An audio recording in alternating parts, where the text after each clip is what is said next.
Hi everyone, hope you're all doing well. Welcome to the traditional yearly episode of the Playing Footsie Lads. Joining us for a podcast, Steve D, Steve W. How are we doing, guys?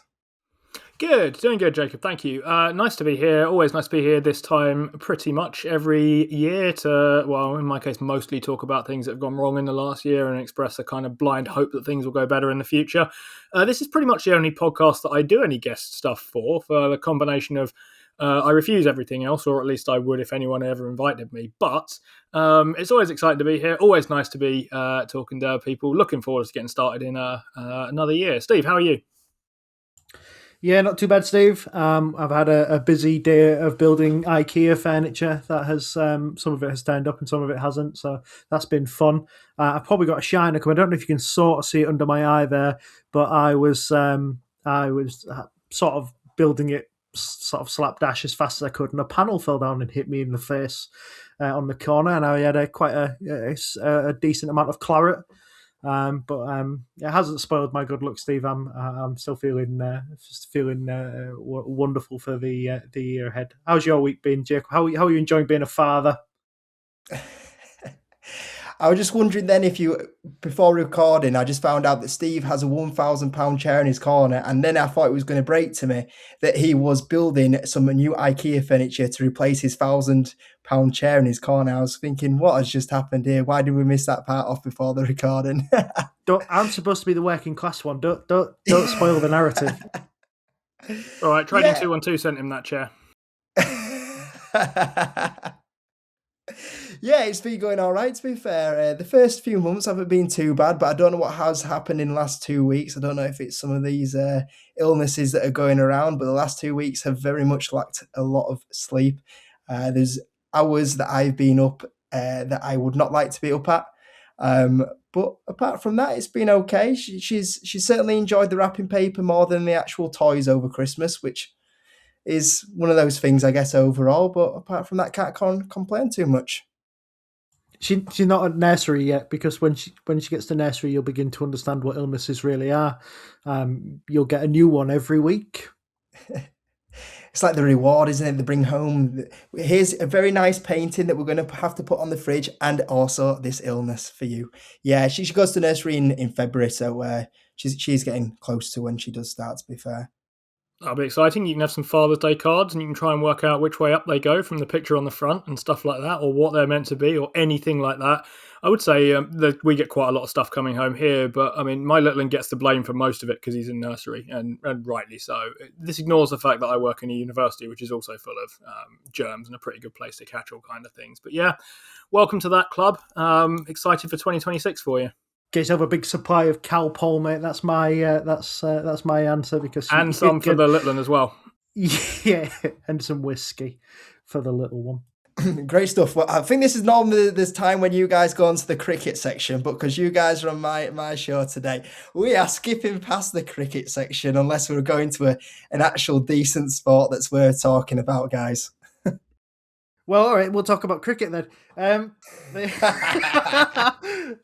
only kidding. Look, I'm happy to talk to you about football, and Steve would be as well. But as bad as our year was, Steve's a Spurs fan, and I'm a Blackburn fan, so we haven't got an awful lot to talk to you about football either. So if there's any other sports you'd like to talk about, Steve and I can have a go at it. But football and cricket, probably not at the moment. It's been one of those kind of years. Right, great stuff. We'll go to a subject that you're just about looking forward to talking about, which is 2025 and the review of 2025 then. Obviously, strange year, very strange year, I thought, in the markets. Very calm. And then obviously we had the whole tariff situation in April time that had this kind of flash crash, I think is probably the best way to describe it. And then we recovered out. Although the UK stocks in general, I thought, had a strange performance. Even though everyone talks about the UK, I even saw Rachel Reeves, which I told you a story about a little bit before we came on recording about.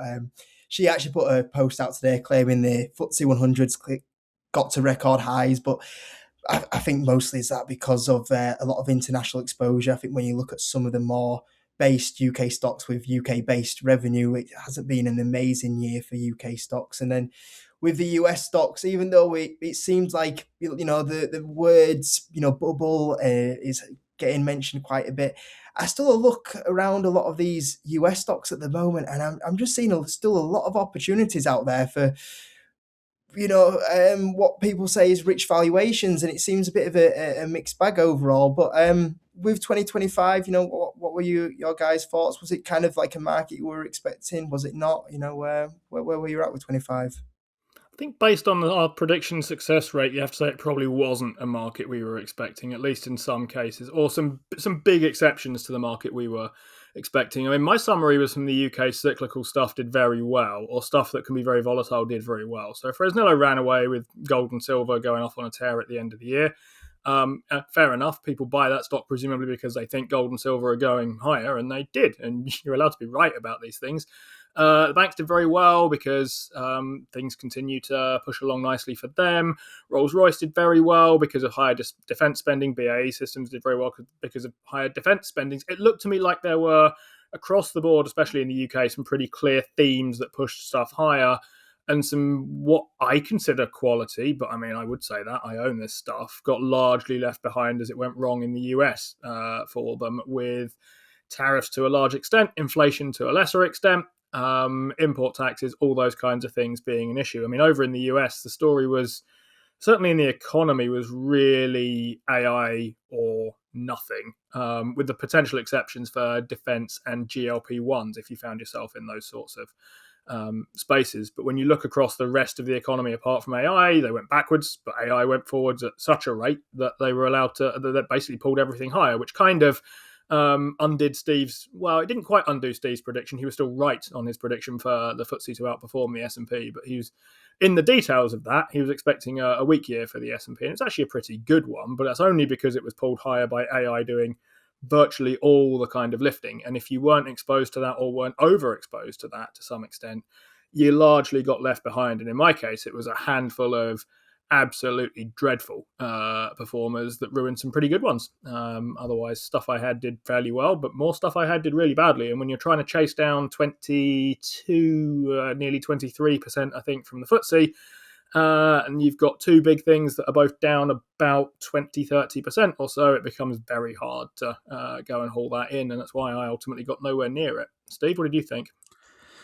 Yeah, so I think some of the FTSE doing well and some of Europe doing well is that kind of diversification, kind of trade from America, who've realised that perhaps putting all of your eggs in an American basket when Trump is being even more unpredictable than we thought he was, is, I think some of that was, and obviously coming from lower valuations, it was a springboard from lower valuations as well. So I think that moved that along. So yes, I thought the S&P would have a pretty flattish year to maybe slightly down, and that the FTSE would have a moderate sort of 5 or 6% year. What happened is the S&P did have a fairly down year for about half the year, and then rocketed off to being 14-15%, whatever, however it finished, 12, I can't remember what it finished, but it finished up. It was down on the previous years where it had like two back-to-back sort of 25+% kind of years. But yes, it was a strange old year, and I finished the year with a similar problem to Steve, really. I finished about 7.5% up, and my problem was essentially that I had my conviction upside down, is my kind of forensic analysis of it.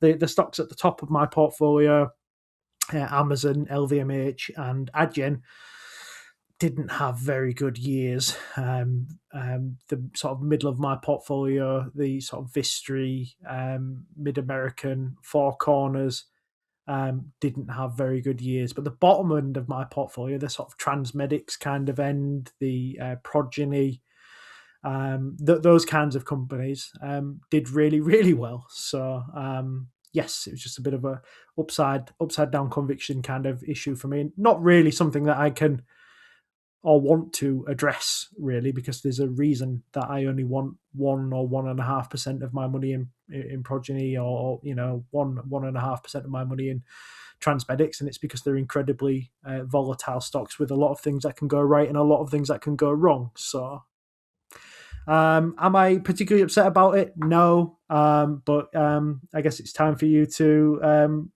massage the Glock, JKR. And how did you do in 2025? Well, I think Steve W just summed it up perfectly there. I think if you were in AI or GLP-1 related stocks, then you did okay. And lucky enough for me, I had Hims and Hers that did a bit of, well, I say did a bit of lifting. At one point, it was up 120% year to date, and it ended up being up 30% year to date, which still is very impressive. But from 120% down to 30% is pretty significant pullback. I was lucky enough to have a bit of a significant position in AMD that did a lot of heavy lifting. And then the market decided at the start of the year it hated Google and it wasn't going to benefit from AI. And then by the end of the year, it couldn't get enough of Google and everybody kept buying in. So that had a big U-turn during the year, and that certainly did a little bit of good lifting for me in my portfolio. But like you were also saying there was a few stocks in the portfolio that didn't really kick on like how I thought they would do. Payment stocks in general didn't seem to have a strong year. Obviously, Steve D from yourself, you're just talking about Addy in there. That didn't do that much good lifting for yourself. And you were just mentioning about house builders. I generally thought this was going to be the year that house builders would have a little bit more of a lift. And no, we didn't have a lift from the house builders once again. And we say eventually they will. A couple of UK stocks did okay for me, but at the same time, there's a couple of UK stocks that had some stinkers. One of our pet favourites we like to have a little bit back and forth about is Card Factory. That gave me a nice Christmas present on the 10th of December or whenever it was when the profit won. I'm sure you've seen it. I don't know if you've covered it yet, actually, to be fair, but that was a nice Christmas present for myself. But overall, yeah, I'm pretty happy with the performance this year for myself. Vistry did it on Christmas Eve last year, I think, Steve, didn't they? They were like, just by the way, I know you're all going off to enjoy Christmas, but the Southerners can't count, and it's all going really badly down there. So that was quite interesting. And they did it a couple more times after Christmas, just for continuing the laughs on. But yeah, interesting that you say about GLP-1s, but it was only some of them, and it was kind of like that with the market in general. If you were looking at Novo Nordisk last year, I think that did pretty well. It was in the Eurobox for a period of time, and it did exceptionally poorly for what it is. So, and the market felt like that quite broadly. I mean, Amazon is obviously it's a consumer discretionary stock with or it was with AWS sort of tagged on the side and this huge marketing arm and all the other bits and pieces that they do. But obviously AWS and the marketing arm is now a massive part of the business. It drives pretty much all of the profit. He didn't have a particularly good time of it when all the other market was doing really well. I mean, in terms of what AWS is doing, and to compare it to something like that Google's cloud is doing, they're not a million miles apart. It's just that AWS doesn't have this front end sort of solution, this funnel that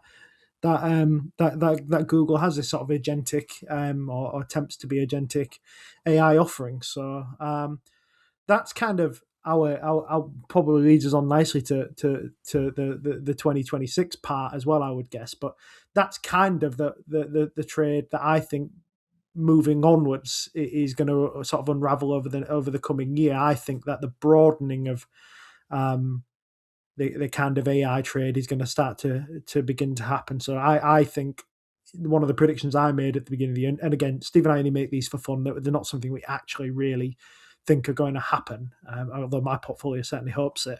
But I think there's going to be this broadening across the 493 as they start to be able to, implement these tools where possible, potentially. But also just, it's not just Amazon building or Google building data centers. There are companies out there building it. There's companies providing the power. There's companies, providing the bricks. There's copper. There's all sorts of loads and loads of stuff that goes into it. And I think the market is going to start recognizing, especially with all of these companies at the top end that are so well priced, maybe you might say overvalued, but they're definitely well priced and the markets love them all year. I'm thinking and hoping from my portfolio that there'll be a broadening out across the sector as a whole. Do you have any thoughts on that? I don't in particular, but if Steve W has any thoughts before we move on to 2026 predictions, I'm happy for him to step in. One of the few things I got right about 2025, actually I predicted quite a lot of stuff that was right before. I'd say one of the few things. I just didn't actually manage to buy any of them. So on this show last year, I offered your listeners Five Below from the US, Rent-A-Kill from the FTSE 100 and JD Wetherspoon from the FTSE 250. as potential things to think about buying. All three of those outperformed my portfolio, which is not to say an awful lot, but they did 96%, 9%, and 22%. So one's roughly in line, one's well ahead, and one's behind, but still a decent year. But one of the things I managed to sign on to was that one of the worst places in the stock market was going to be AI, kind of. But it was going to be the places to be. I mean, I think the stock market I was expecting fine from most of the companies that have nothing to do with AI. The ones that I thought were in real trouble and the worst place to be was going to be the ones who have spent the last 24 months pretending they have something to do with AI, and it turns out they don't. And that did come true towards the end of the year. It may have come true in the wrong places. The question is exactly which of these companies are really going to be helped by AI and which are not. So a case that we talked about was Duolingo. And the market's suddenly taken the view, and quite suddenly, taken the view that actually AI is a really bad thing. They've been talking about all the courses they've been building with AI, and they say, well, we can build 150 of these in a year now. And suddenly investors flipped over to thinking, wait a minute, if you can build these things at a rate of 150 a year now, what stops anybody else building these on GPT-5 and learning languages like that? And suddenly they start worrying that people's moats have gone away. Duolingo might be a better company than that. It may well have, and we talked about ways in which we think they might be able to differentiate themselves via things like approved, accredited courses and so on. But all of a sudden, those companies that were talking about being AI things and people suddenly started saying, actually, wait, AI is not helping you here. It makes it a lot easier for you to do your job, but it also makes it easy for basically anyone to do your job. So it's not really clear why we need you anymore. Another one they've taken that view with, again, rightly or wrongly, you decide, is Adobe. And that stock has gone down an awful lot as a result. That's kind of interesting. I think we're going to see that start to spread out a bit more as the year goes on and increasingly start to work out who AI winners and losers are beyond the people building out infrastructure stuff. So trying to get a hold of as many GPUs as they possibly can. That's kind of where I'm seeing things at the moment for the end of 2025, I guess. I was going to say, one of the things, Steve, that I think will stop ChatGPT trying to take over or steal Duolingo's business is that Duolingo is actually ChatGPT or OpenAI's biggest customer. They are their biggest. They use the most. I think they have the largest token package. I think I saw on ChatGPT. So I can't imagine that they'll want to cannibalize that business too much. But you are right when you say it doesn't stop other people being able to recreate the language courses going forward. But yeah, I think it'd be interesting really because Steve and I have both used Duolingo. We quite like it, but we're not entirely sure how well it works. But there's a hell of a lot of users who come back month after month and day after day to continue to use it. So I think it might be one of those times when personally our experience isn't massively that impressed with it, but actually the reality of the situation might be that it does work for some people, Steve, and we're just not that sort of people. And kind of from my portfolio point of view, because this is what I'm kind of betting on here, is I hope that kind of what you guys are suggesting a little bit there is that my thoughts going into 2026 and kind of how I'm positioning my portfolio is that there's a few stocks that I'm buying at the moment that are beating down stocks because AI is going to finish these stocks off. And I just don't think that's the case. I think that two things are going to happen. Either the first part is that AI isn't as big as what it isn't at the stage yet where it is able to take that business or develop those products that are able to beat what's out there in the market.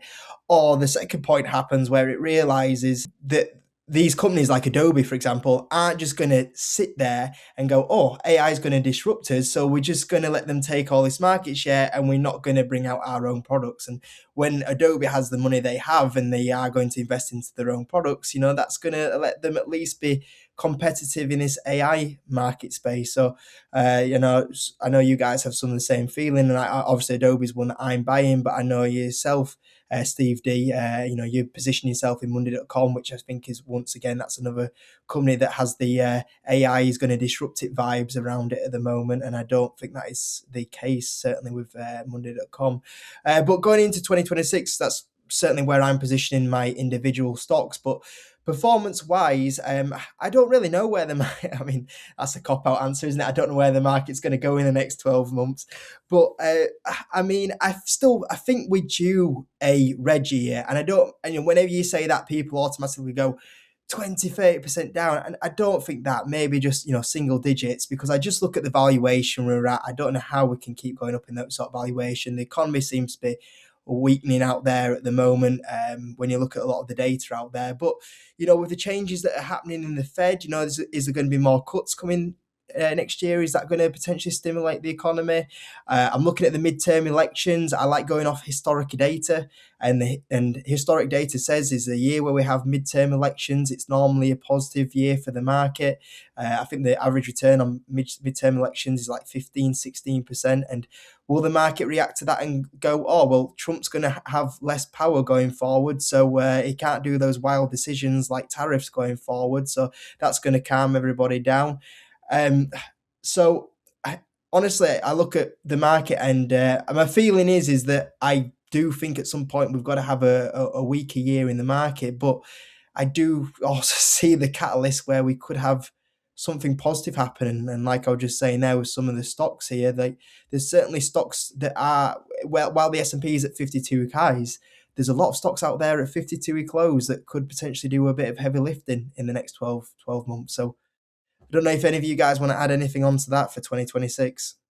I agree with that. I think partly it's not really my take, so I will reference it properly. But the JP Morgan Guide to the Markets for the last however many quarters it's been has been looking ahead towards 26, 27. And one of the themes they've been picking up on, as you probably nearly everyone's seen, is that the only things growing recently has been the Mag 7, more or less. Across the rest of the S&P, everything else, it's pretty much flat on balance. And their view is that things are going to start to pick up a little bit. I think they're right about that, and there's going to be more coming from the rest of that index. Where I hesitate on the market as a whole is that it is now so concentrated in the Mag 7 that you've just seen the Mag 7 pull the entire index higher. I'm not sure the rest of the index can outlift a bad period for the Mag 7. There's lots of fund managers who think long Mag 7 is basically the most crowded trade at the moment. I think they might be right about that. That's pretty plausible. And I wonder whether the rest of the US economy, big though it is, having been pulled higher by the Mag 7, can now push the Mag 7 in turn and overcome what could be. I mean, if hyperscalers cut capex, Nvidia is going to be absolute toast this year. I'm not saying they will, but if they do, or if anyone keeps looking in the way they have been at this, but what are we spending all this on exactly?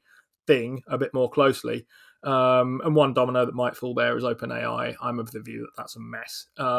But if something goes really wrong in that AI thing and it all goes crack, I don't know that there's going to be enough coming from the rest of the economy to lift it. So my sense is that it's going to, if I were guessing, I would say small green year, but very small green year, largely while everything else kind of catches up to where things are at the moment. But that's largely driven by a thought that trade policy is going to change and that Trump is going to stop taking blunt instrument tariffs to things and start being a bit more thoughtful about things like export controls on NVIDIA chips, because I mean, they are potentially a genuine and legitimate national security issue, exporting that to China. But the way to sort that out isn't just by tariffing everything coming in the other way.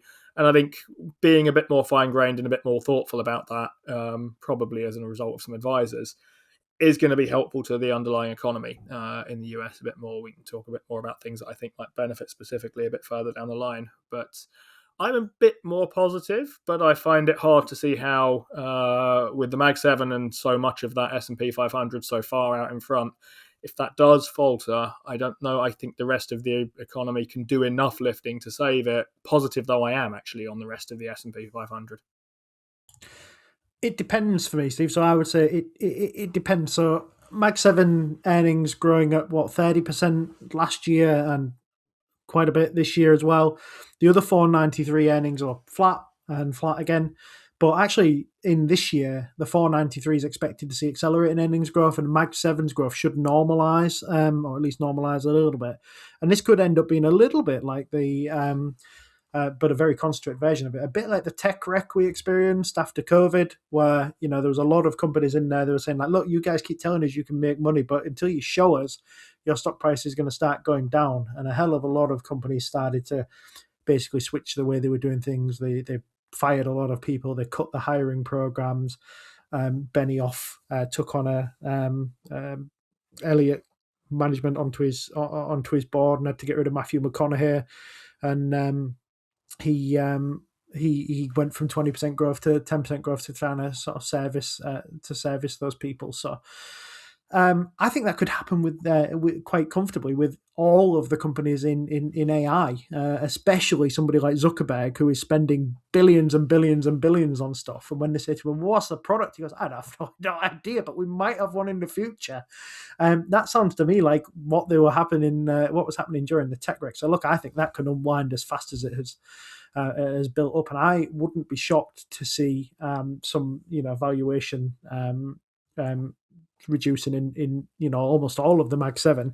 And same as you, Steve, I don't think the others can do the lifting to stop that. But what they might do is some of that trade will become less crowded in the Mag 7, because we know how people work in these kind of sectors. And I don't even think opportunities will get to the point where opportunities present themselves in the Mag 7, but some of that money will move somewhere else. And the 493, the S&P 493, or maybe even small and mid caps may benefit somewhat from it. But I like you, Steve. I think it's going to be a fairly flattish year. I would guess, but not bet on it, that an equal weighted S&P would probably outperform a cap weighted S&P next year. But I guess we'll have to wait and see. I think the midterms, like you said, Jacob, are very important, and we'll see how that plays out. But like I say, I mean, if you believe the sort of polling, the Democrats are going to do fairly well in these midterms. But if you believe the polling at the last election, they should be in power. So we'll wait and see how that plays out. It's great to hear that we're a bunch of positive people for the stock market in the next 12 months. I hope people didn't come to us for positivity, eh? Well, I guess if that's all right, we'll go on to the next segment, which was inspired by our very own Steve W., which is a quick fire on a couple of stocks. I asked the guys on my Discord, is there any stocks that they want to hear your quick opinions on? If you like them or not. It can be a simple yes, no, or if you want, if you don't really know it that well, just say don't know. And then if you do want to add a little bit more onto them, then you can do. Fair enough. Hit us with them. Great stuff. So number one, actually a new position of mine, Uber. Oh, new position of yours. I didn't realise that when you sent us a list of these. But I am, yes. Kind of now. No, I've got. I was wondering where you got this list from. I'll be honest. I've got "don't know" written to more than I might like here. But yes, I like Uber a lot. I think they have a good business here. I think their platform business is very strong.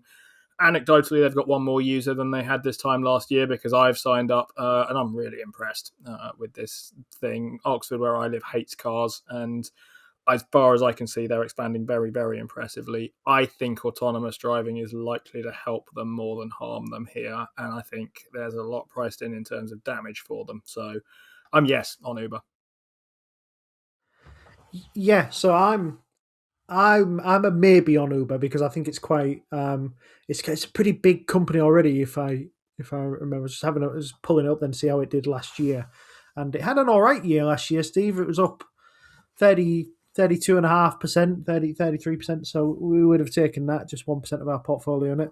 But it's I think, look, for me, I think there's a risk of the risk of AI is that you think that it's going to basically take over everything. So sort of deplatform all of these kind of platform businesses. So your Airbnbs, your Rightmoves, your Ubers, they'll no longer be necessary because they'll get disintermediated by AI. And I don't think that's going to happen. I just can't see anybody having the brass to try and take on all of those companies at once. But also, what's the point in building it? It already exists. Everybody already has these apps. I think the more likely thing is that Gemini and all these AI engines get plugged into Uber, they get plugged into Rightmove, they get plugged into Airbnb, and they basically become quite kind of sexy browsers. with feedback and all the other bits and pieces that come with AI. I think that's the next thing.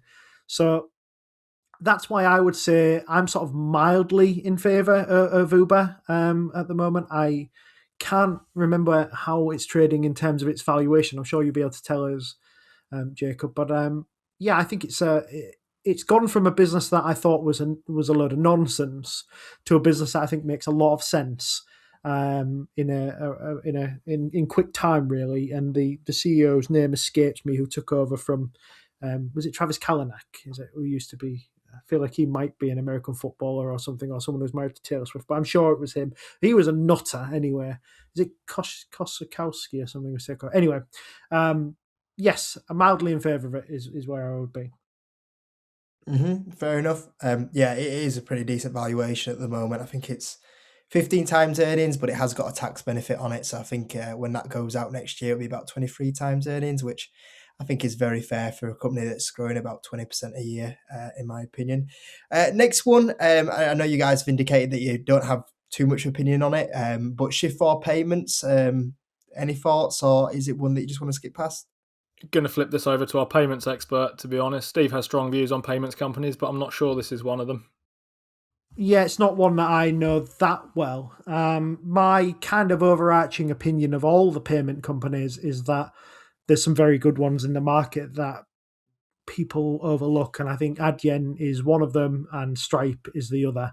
So for me, all the other payments are kind of also ran, and I appreciate that some of them have some interesting things that they do, but a lot of them tend to be kind of acquisition based companies that are all kind of sellotape together, and PayPal is one that I particularly don't like because it is a million different companies sellotape together into one company, and the technology is almost barely functional in terms of how it competes with Stripe and Adyen in terms of, and we've had this verified by somebody who looks after payments at one of the largest telecoms, and worked at a couple of other telecoms as well, who will quite openly tell you Adyen is expensive, but it is expensive because it's far superior to most of its competition. I think Stripe is eating up the middle ground as well.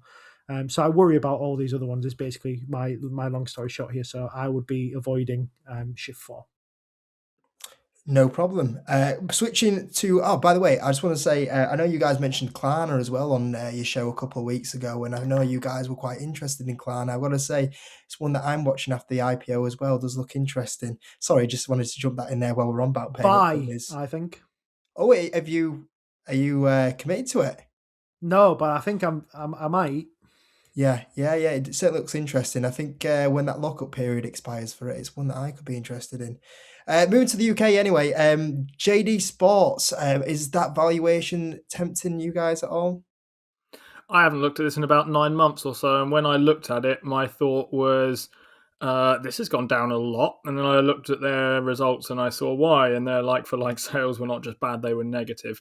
That said, we've looked at a lot of retailers in the last 12 months or so, Steve and I, and there's quite a lot that I strongly dislike, and this isn't actually one of them. This is one where I can see things improving kind of meaningfully, and as you point out, this valuation is extremely low. I could sort of see myself being interested in this, so I'm more positive on this than I am in some other things. Gentle, yes, in my case. Yeah, I'd agree with that, Steve.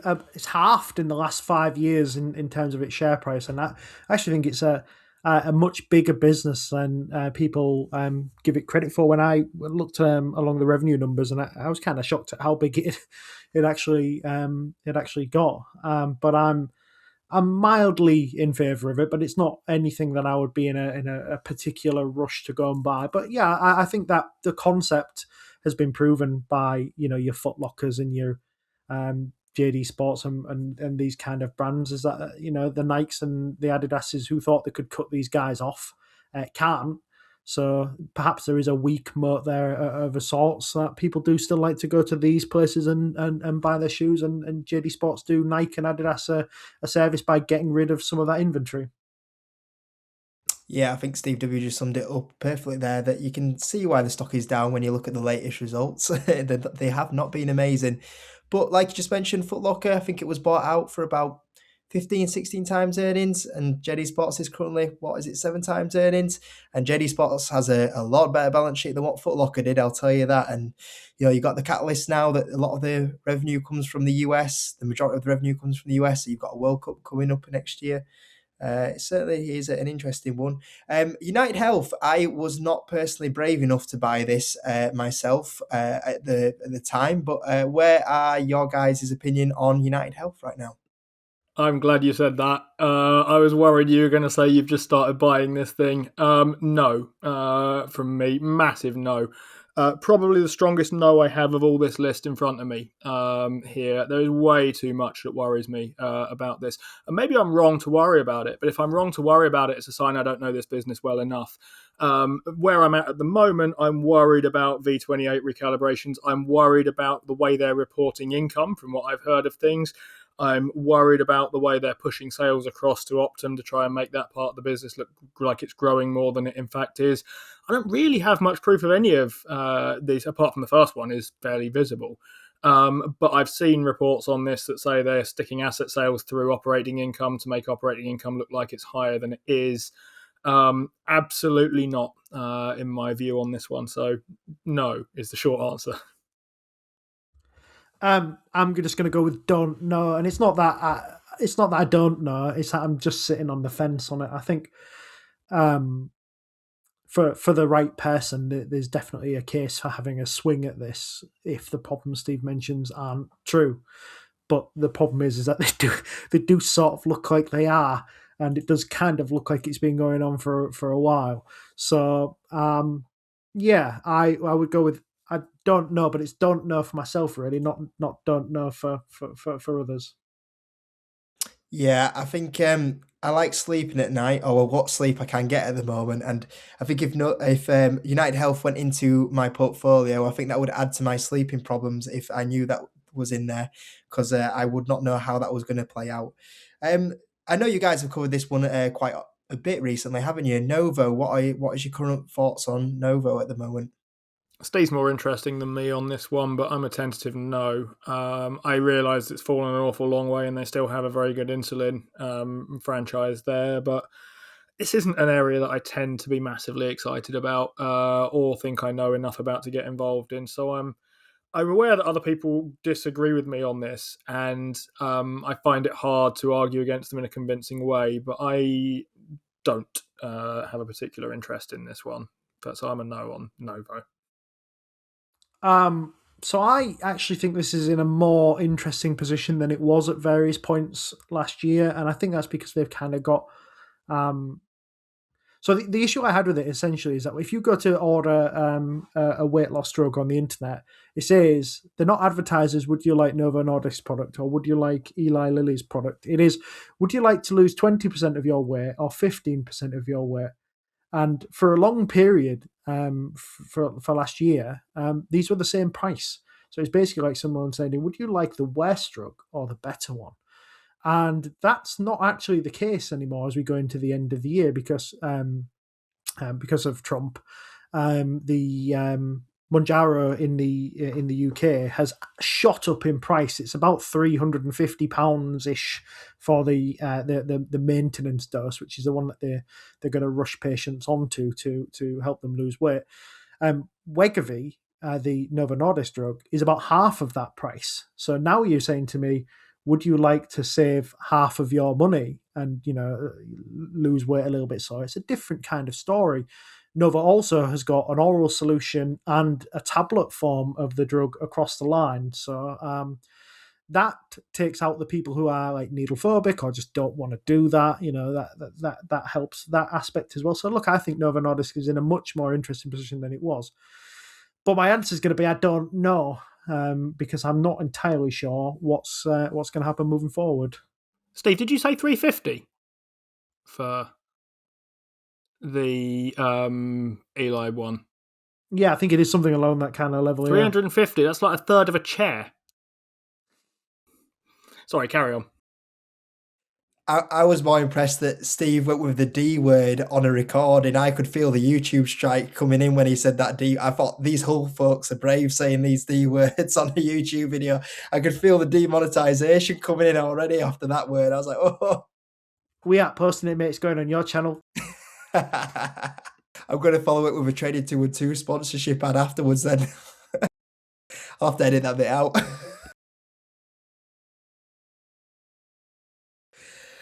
Moving on to the next one, AutoTrader. I think that is one of the stocks that everybody talks about as maybe a AI disruption. It's the same list that Money Group and Rightmove are coming into. What are your thoughts on AutoTrader, if you do have a thought on it? I'm less convinced by this as an AI disruption thing. I think that I can see how it's meant to work in these cases. So you have basically car showrooms, in essence, that have websites, and the thought is that people might just be able to bypass AutoTrader by going sort of fairly directly through ChatGPT or whatever. I'm just not convinced I see this happening. I think we've seen moves to try and make this happen before through things like Facebook Marketplace and so on. You could try and find a car through there if you wanted from somewhere, but I'm not convinced on this, and therefore I'm kind of reasonably positive on AutoTrader at the moment. Actually, I have similar views on Baltic Classifieds and Rightmove as well, for what that's worth. But pretty much yes on AutoTrader, I think.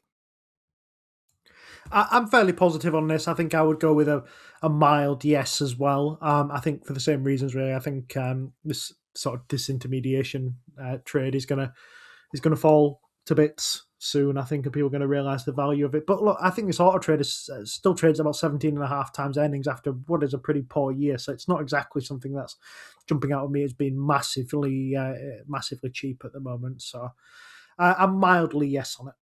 Yeah, I think I'm exactly the same. Is that I like it a little bit lower myself, but it's one to keep an eye on. One that I don't know if you guys have much opinion on, but Future, another AI disruption. Any thoughts on Future?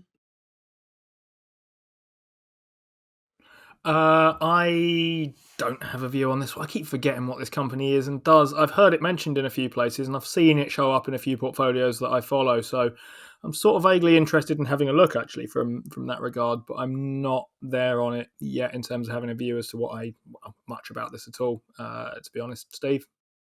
Yes, like magazines and stuff in it. Future, they're like specialist publications. Yeah, I think that's.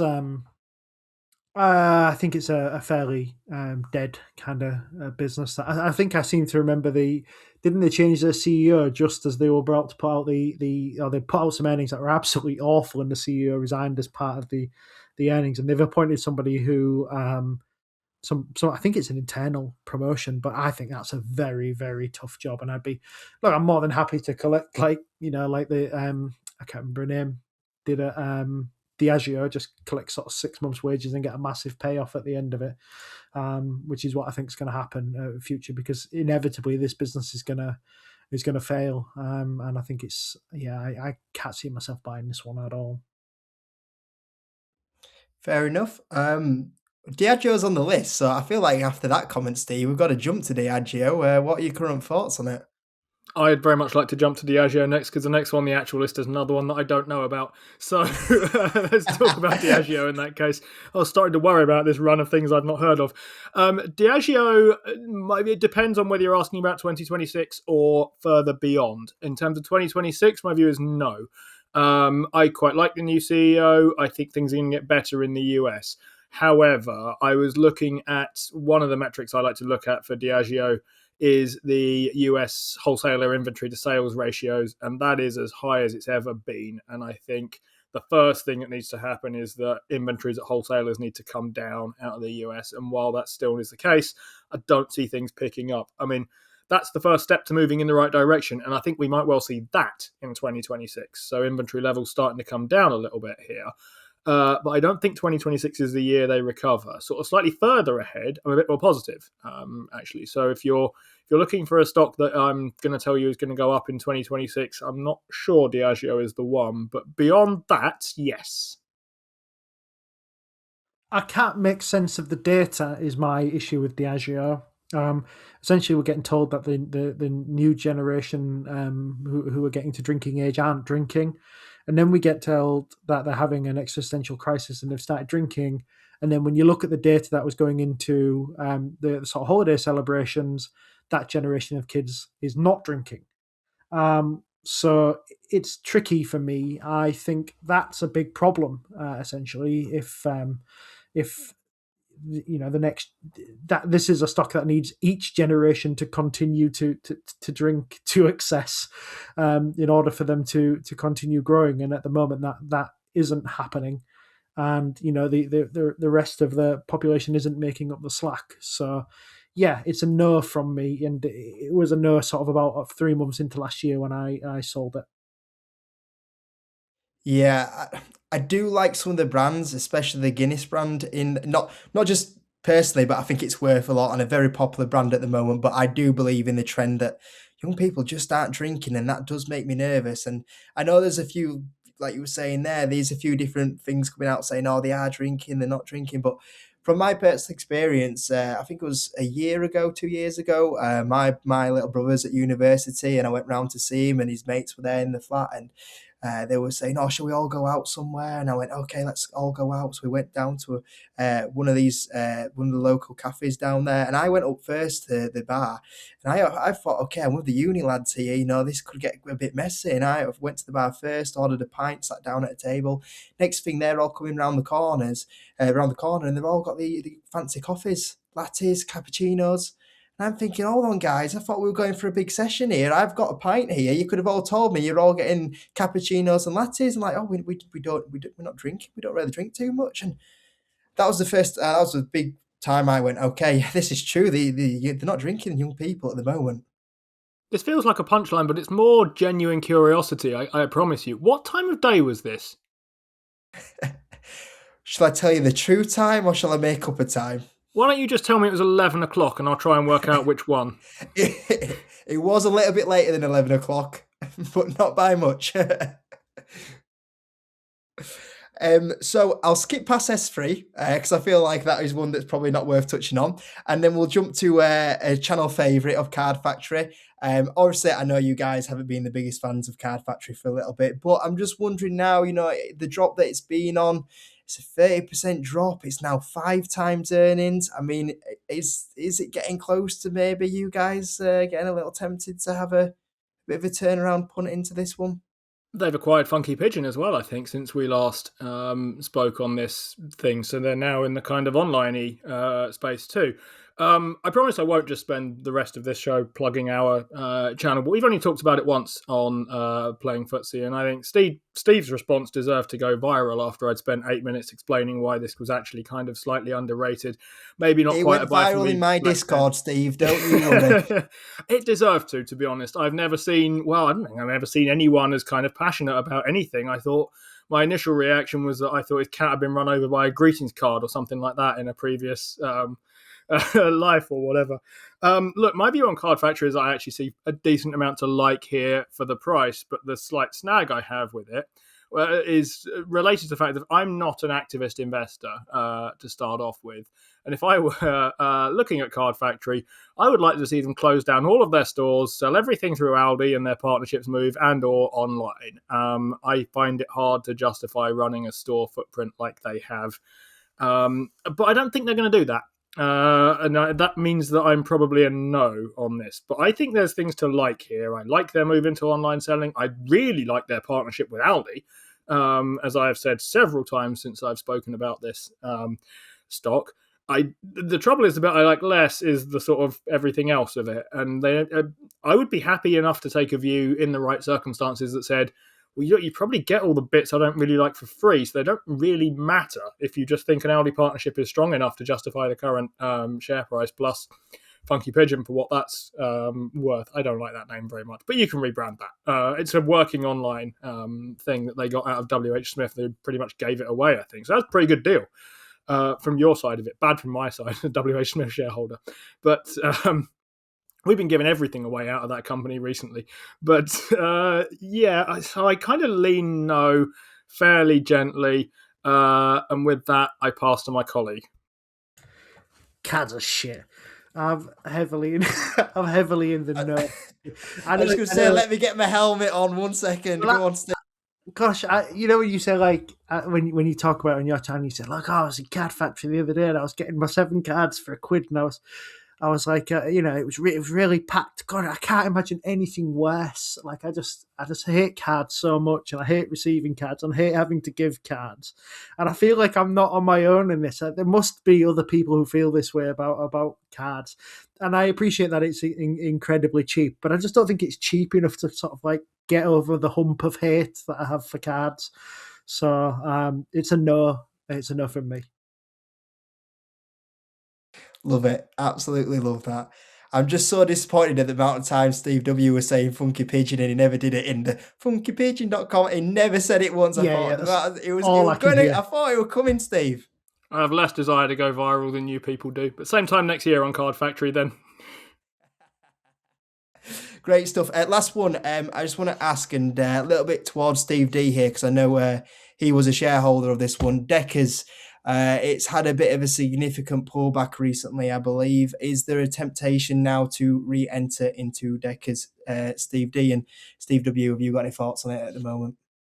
Well, I'll go maybe on that, but it's not a don't know. It's just a maybe. The issue I had when I looked at it the other day is that they've had a 6-for-1 stock split, and they had a stock split, and I couldn't figure out how much it had split by, but I did since find out it was 6-for-1. So actually, the price it's at now is about, and then we'll go in split percentage. It's about $20 away from where I started buying it, so it's not a massive difference, and I sold it about 100% up from where it is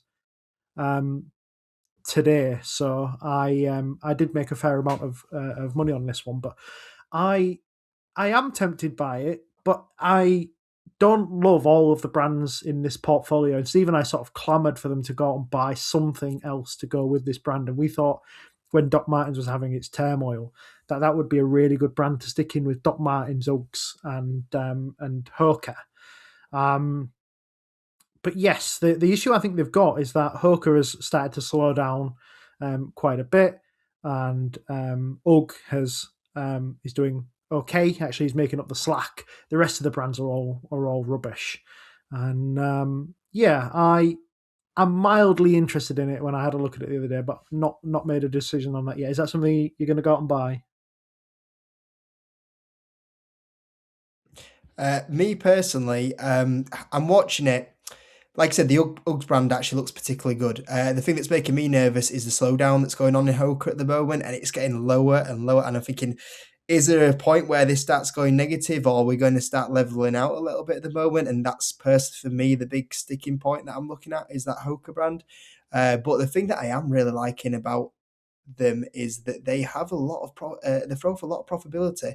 And last time I looked, they're buying a ton of shares back. I think it was something like I'm going to say like 15% of the market cap back on the share buyback, which is incredible. Like what that's going to do for the EPS side of it is going to be pretty impressive, and it's already saying a pretty decent valuation. So if I see a bit of stability around that Hoka name, I could be tempted and maybe buy, but I'm watching it. The retail space makes me nervous because it just fluctuates so much on what's in fashion, what's out of fashion. But if it gets the right valuation, I could be tempted. I don't know if you watched the show earlier in the year, Steve, but Jack Howe predicted this was going to happen when he covered Deckers and Hoka. He said that he had just bought his first pair of trainers, and that's usually a terrible sign for them because he said after he bought them, he started to see that the amount of doughy white men in the airport that were wearing these Hoka brand trainers had gone up massively, and he thought that would kill the appeal of them going forward, and that's what seems to have happened.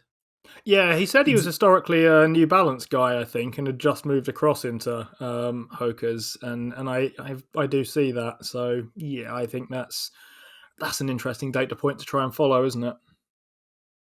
You beat me with the New Balance joke there. I was going to say you must have been buying Nike shoes all year then.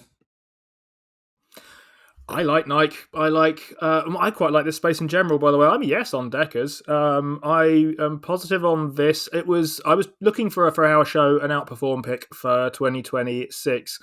I could have gone any one of three ways between this, Nike, and VF, which I think you've just sold, Jacob, actually, if I'm remembering rightly from your video.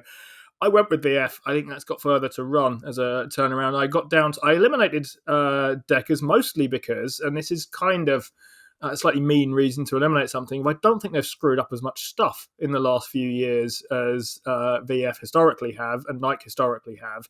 And I think they've probably got more to gain just by undoing their previous mistakes. And I don't really see Deckers as having done an awful lot wrong.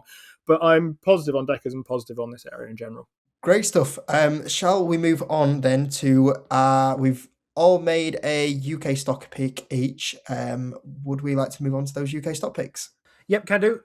So the company that I'm going to talk about is one that we've spoken about a little bit, and I think we've all had fairly positive views on this sector for probably since we started chatting to each other, but definitely since we started on YouTube and things like that.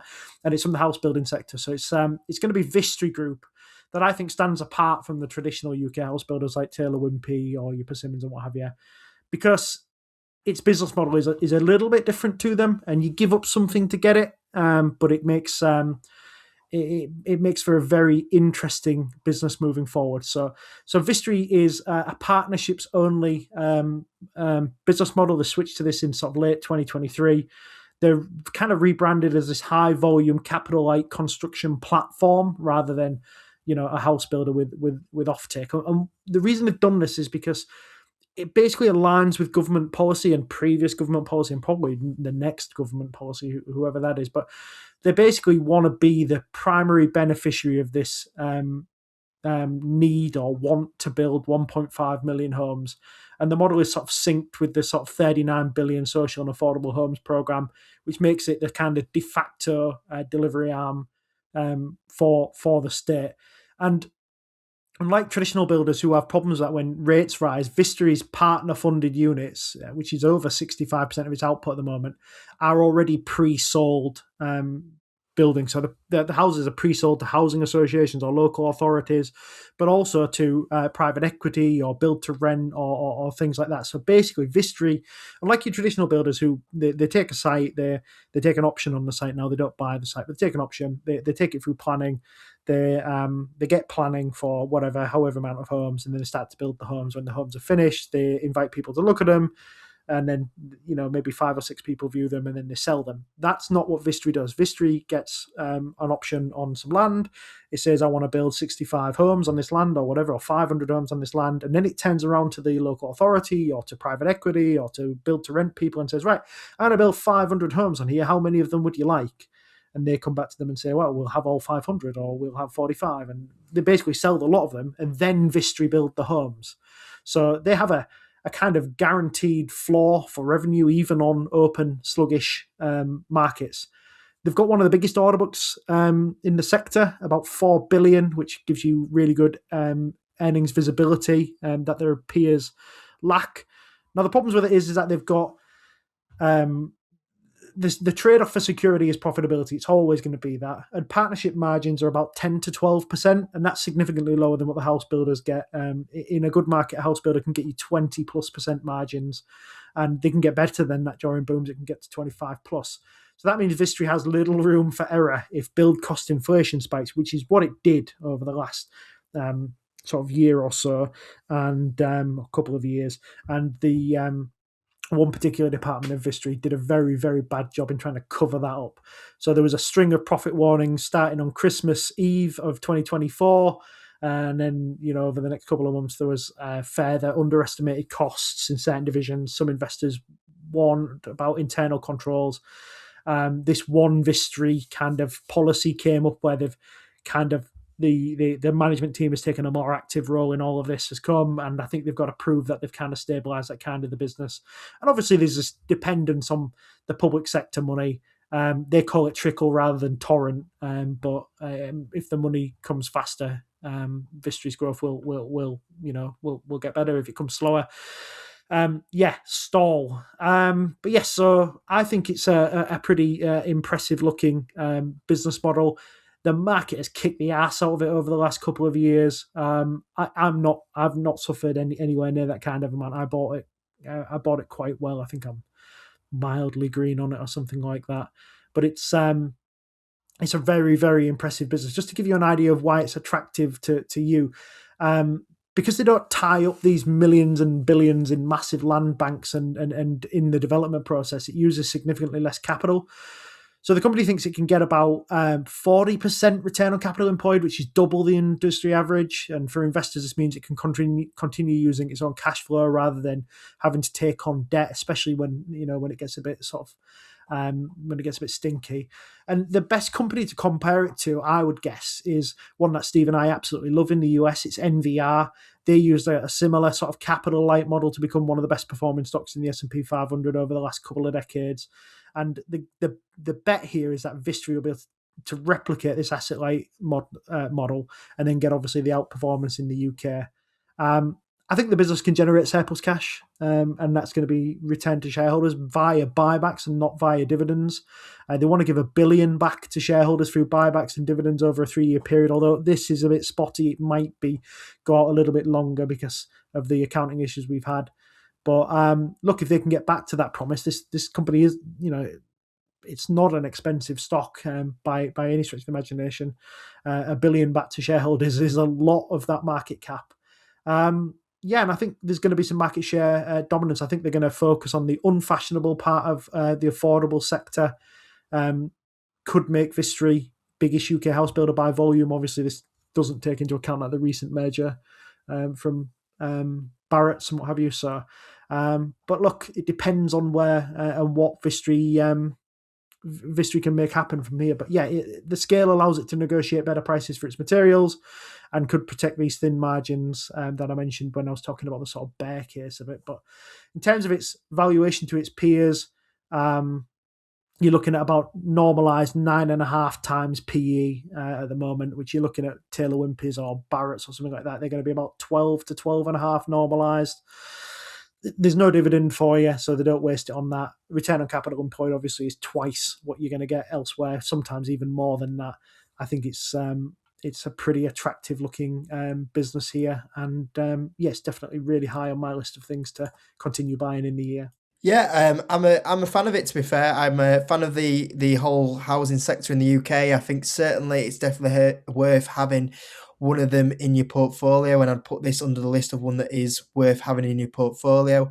Personally, for me, I've gone for a couple of different ones just because for me, I'd rather get the dividend to keep you warm as you wait for the housing sector to turn around. And I do also have the thing about the profit warning, and that just makes me think, do I want to buy this one when there's other stocks that aren't having that profit risk? And I don't think it will repeat, to be fair, but I just think that why take the risk on this one when I can take another option where there isn't that risk of it?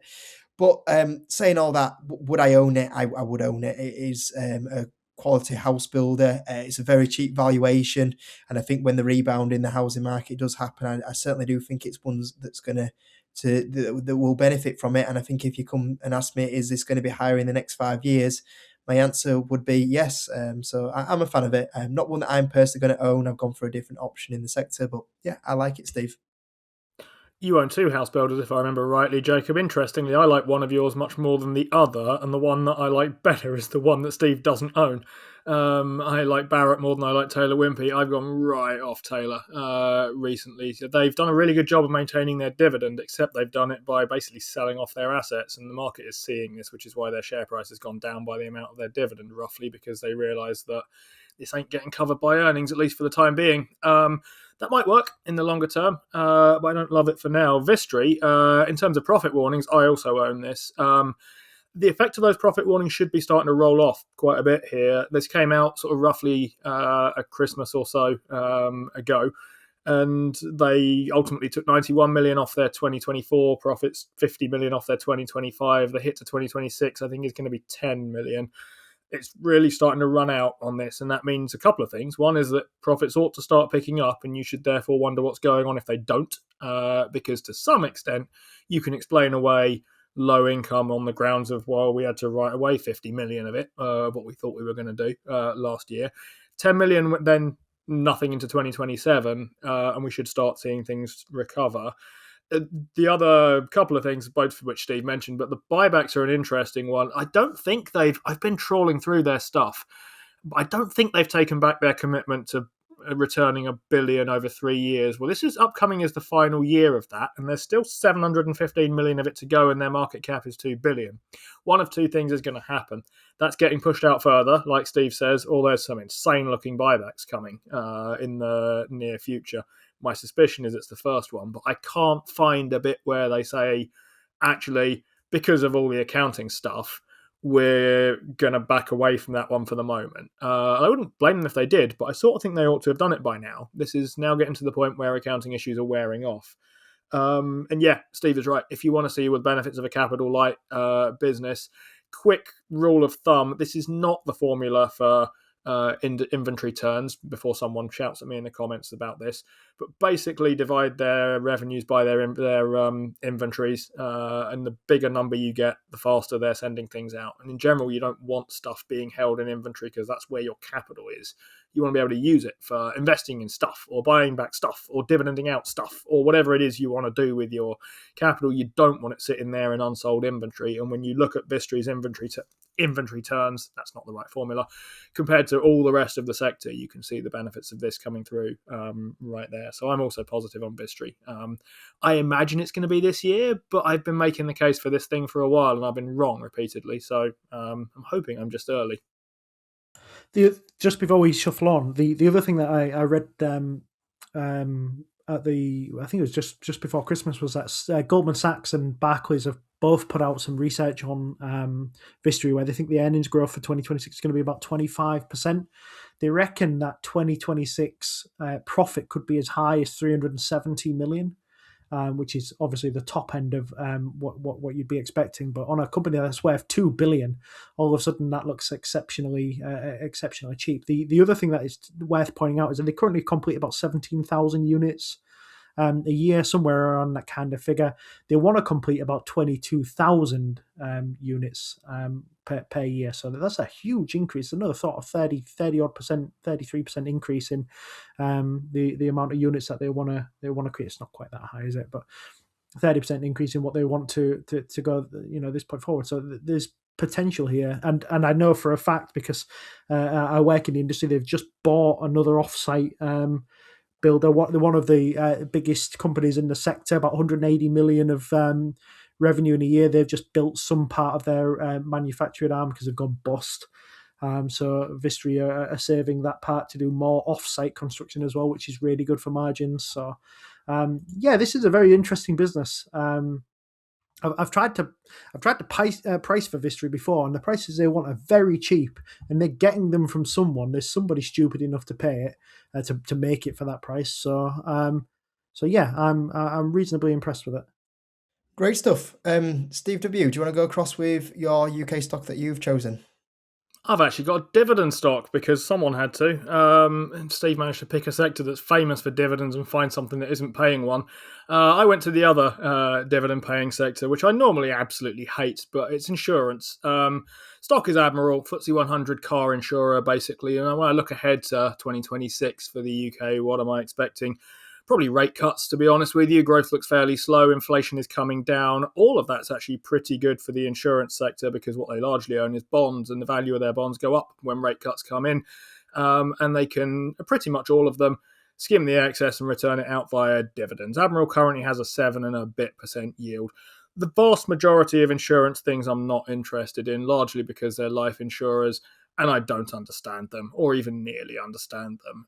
And there's a possibility that something could be wrong with their accounting. And in fact, good analysts that I know quite happily tell me they don't understand them. They don't tell me. Good analysts that I listen to on podcasts say that they don't understand them. So what's different with Admiral? Well, it's one of two exceptions that I have to the no insurers rule. But the other one doesn't pay a dividend, so I've disqualified it from this. The reason is that there are two reasons. One is they're a car insurer, and as a car insurer, they reprice each year. The issue with life insurance is you have to write contracts that last for decades, and then when the costs start getting high, you can't do anything about it because you set your price several ages ago. People keep living longer than you expect, and you wait ages and ages and ages to find out whether you actually did a good deal or not. Car insurance, if you screw it up, you get to reprice again in the next year. And the good thing about Admiral is partly that it can do that, and partly that it very, very rarely screws it up. So anyone looking at the insurance industry knows what a combined operating ratio is, and anyone who doesn't is about to find out. Essentially, it measures your total costs, including everything you pay out as claims, and any operating expenses you have as a percentage of your premiums you collect. So in other words, it's the operating margin upside down. Why they put this upside down, I don't know. But in this case, what you're looking for is a lower number is better, effectively. So the room between this and 100 as a percentage is your operating margin. Here's Admiral compared to the sector for the UK car insurance since 2020. Admiral 83%, UK 90, so 17% margin against 10. 2021 was Admiral 85%, UK 97%. 2022 was Admiral 101%, so they broke negative on their underwriting. UK as a whole 111%. Come back to why that was in a minute. 2023 was 89% for Admiral and 113% for the UK. And 2024 is 80% for Admiral and 97% for the UK. In other words, Admiral is consistently beating the field, and it's not an accident either. Reason is they have better telematics than everybody else. They have better data, they have better analytics, they match their rate to risk a lot better than everybody else. That's a pretty durable advantage. By the time anyone catches up, they're going to be off in the distance. So I quite like them. Car insurance is an industry that isn't really discretionary for people. If you want to drive a car, you have to buy your insurance from somewhere. And I think that a combination of lower inflation, and I get that lower inflation is forecast largely because of energy prices, which isn't really an Admiral-related thing, but the reason they got stuffed in 2022, not as badly as the rest of the sector, was because inflation went off the chain, and all of a sudden, repairs became a lot more expensive, and replacing cars became a lot more expensive, and second-hand car prices going up is bad news if you're an insurer and you're on the hook for fixing these things and or trying to replace them. So inflation went high and everybody got smoked on their underwriting. The good news is this reprices again every year, so they fix the problem and get back to 11 or so percent, which is while everyone else is losing 13 margins. Yeah, I like this company a lot.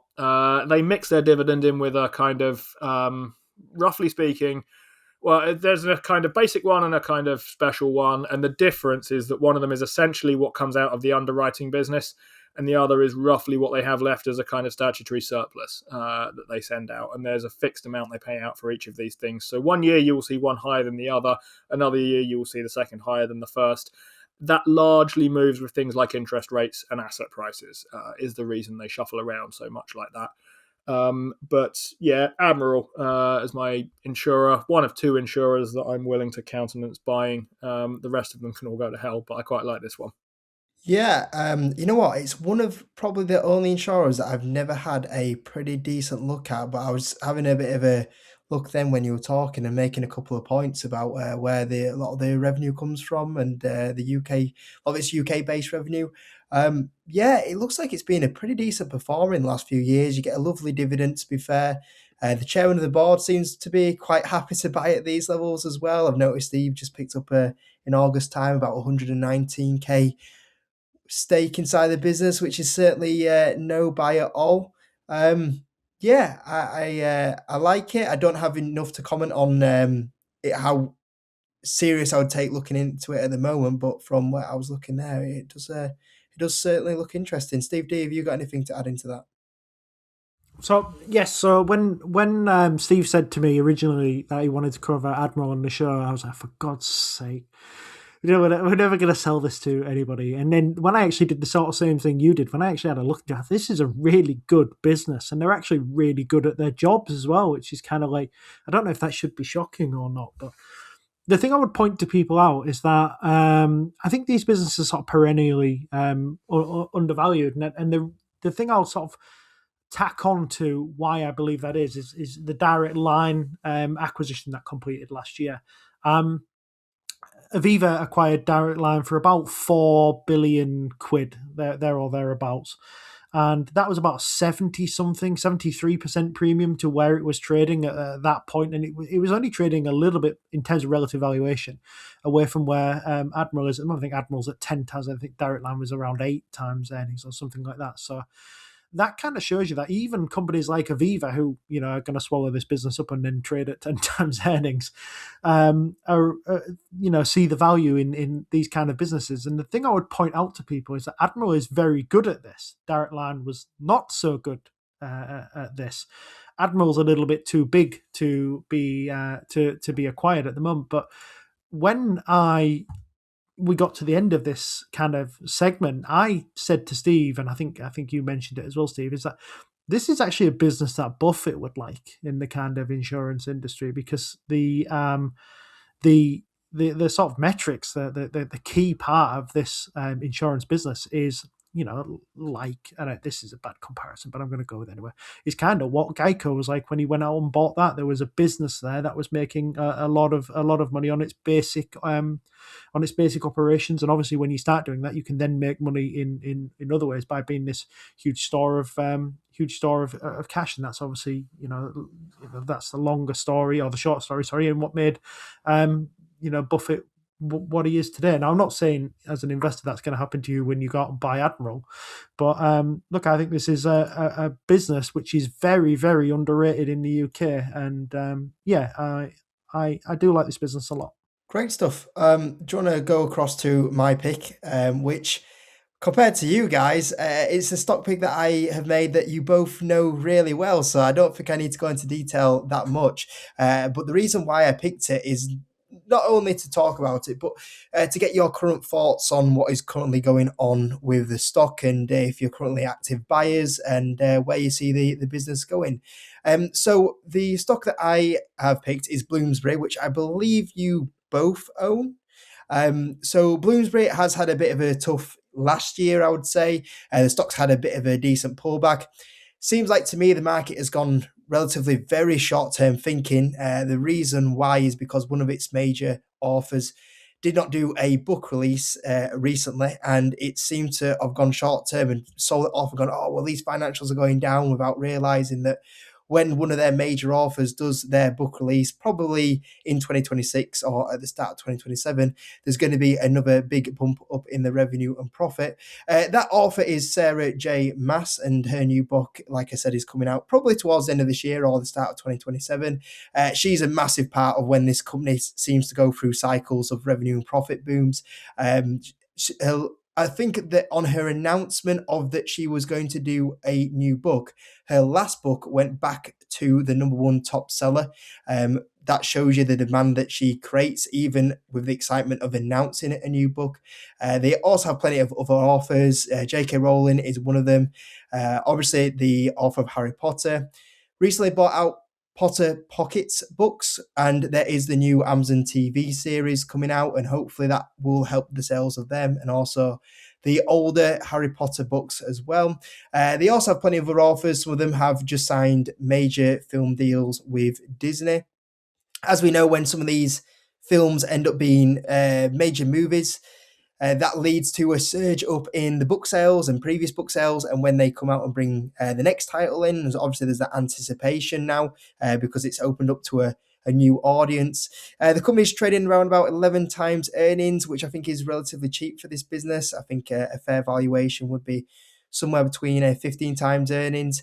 To cheer Steve up as well, it does have a lovely dividend of 3%. It has a cracking balance sheet, which sometimes it'll use for some acquisitions as well, and its academic segment has also been performing quite well recently, which I think was around about 20% growth. But as you guys probably know all that, as you have done pretty decent research on it. With Bloomsbury, what are your current thoughts at the moment? Are you actively buying, and where do you see the potential of Bloomsbury in the next few years? So I officially own this, in the sense that if you look at any of the things that I've written where I'm required to give a disclosure and I've mentioned this thing, it will come up as saying that I own it, and that's true. It's actually owned in a pie I have in Trading 212 for one of my godsons, and I don't own it, as it were, in my own portfolio, but strictly and legally speaking, yes, I do. We're a nice pair to ask on this thing, I think, in that one of us has a much stronger view on the, fiction titles, and one of us has a much stronger view on the academic publishing side. This is where I tend to sort of, if I have an area of expertise, so I'm strong argument for saying I don't, it's probably here, since it's where I work.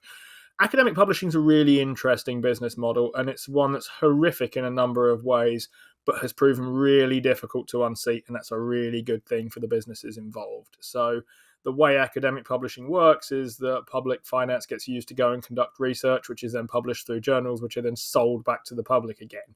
So people end up paying twice for this. It's in many ways a business model that's in need of reform, but I think you can see from the fact that it hasn't been reformed, despite many attempts at doing so, that it's not that simple. And there's some pretty significant barriers to disrupting this kind of operation. There's been lots of kind of free to access journals.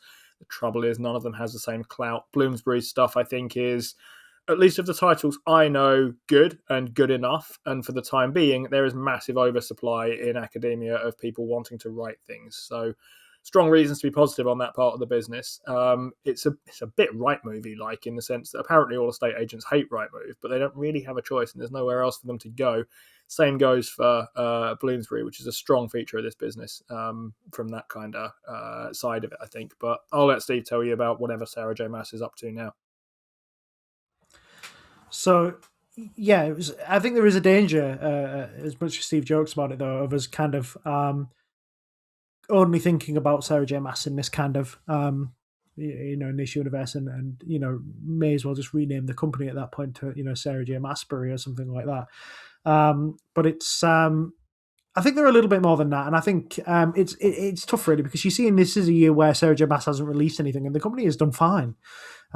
It's had a fairly flat-ish kind of year, maybe slightly down in terms of profitability, but who cares really? That this is a year when you're saying your really, really big author hasn't released a book, but the draft was done. We know the draft was finished in June of last year, so we're not a million miles away from this thing coming out. But they've got some other really good authors at the place. Obviously, you've mentioned J.K. Rowling, you've mentioned Sarah J. Maas, but then there's Susanna Clarke, who's a really big bestseller in the fiction category. Madeline Miller. There is obviously Gillian Anderson is another one of their Tom Kerridge, Peter Frankopan, who wrote the Silk Roads. There's Catherine Rundle, who's just signed a multi-film deal with Disney to make Impossible Creatures.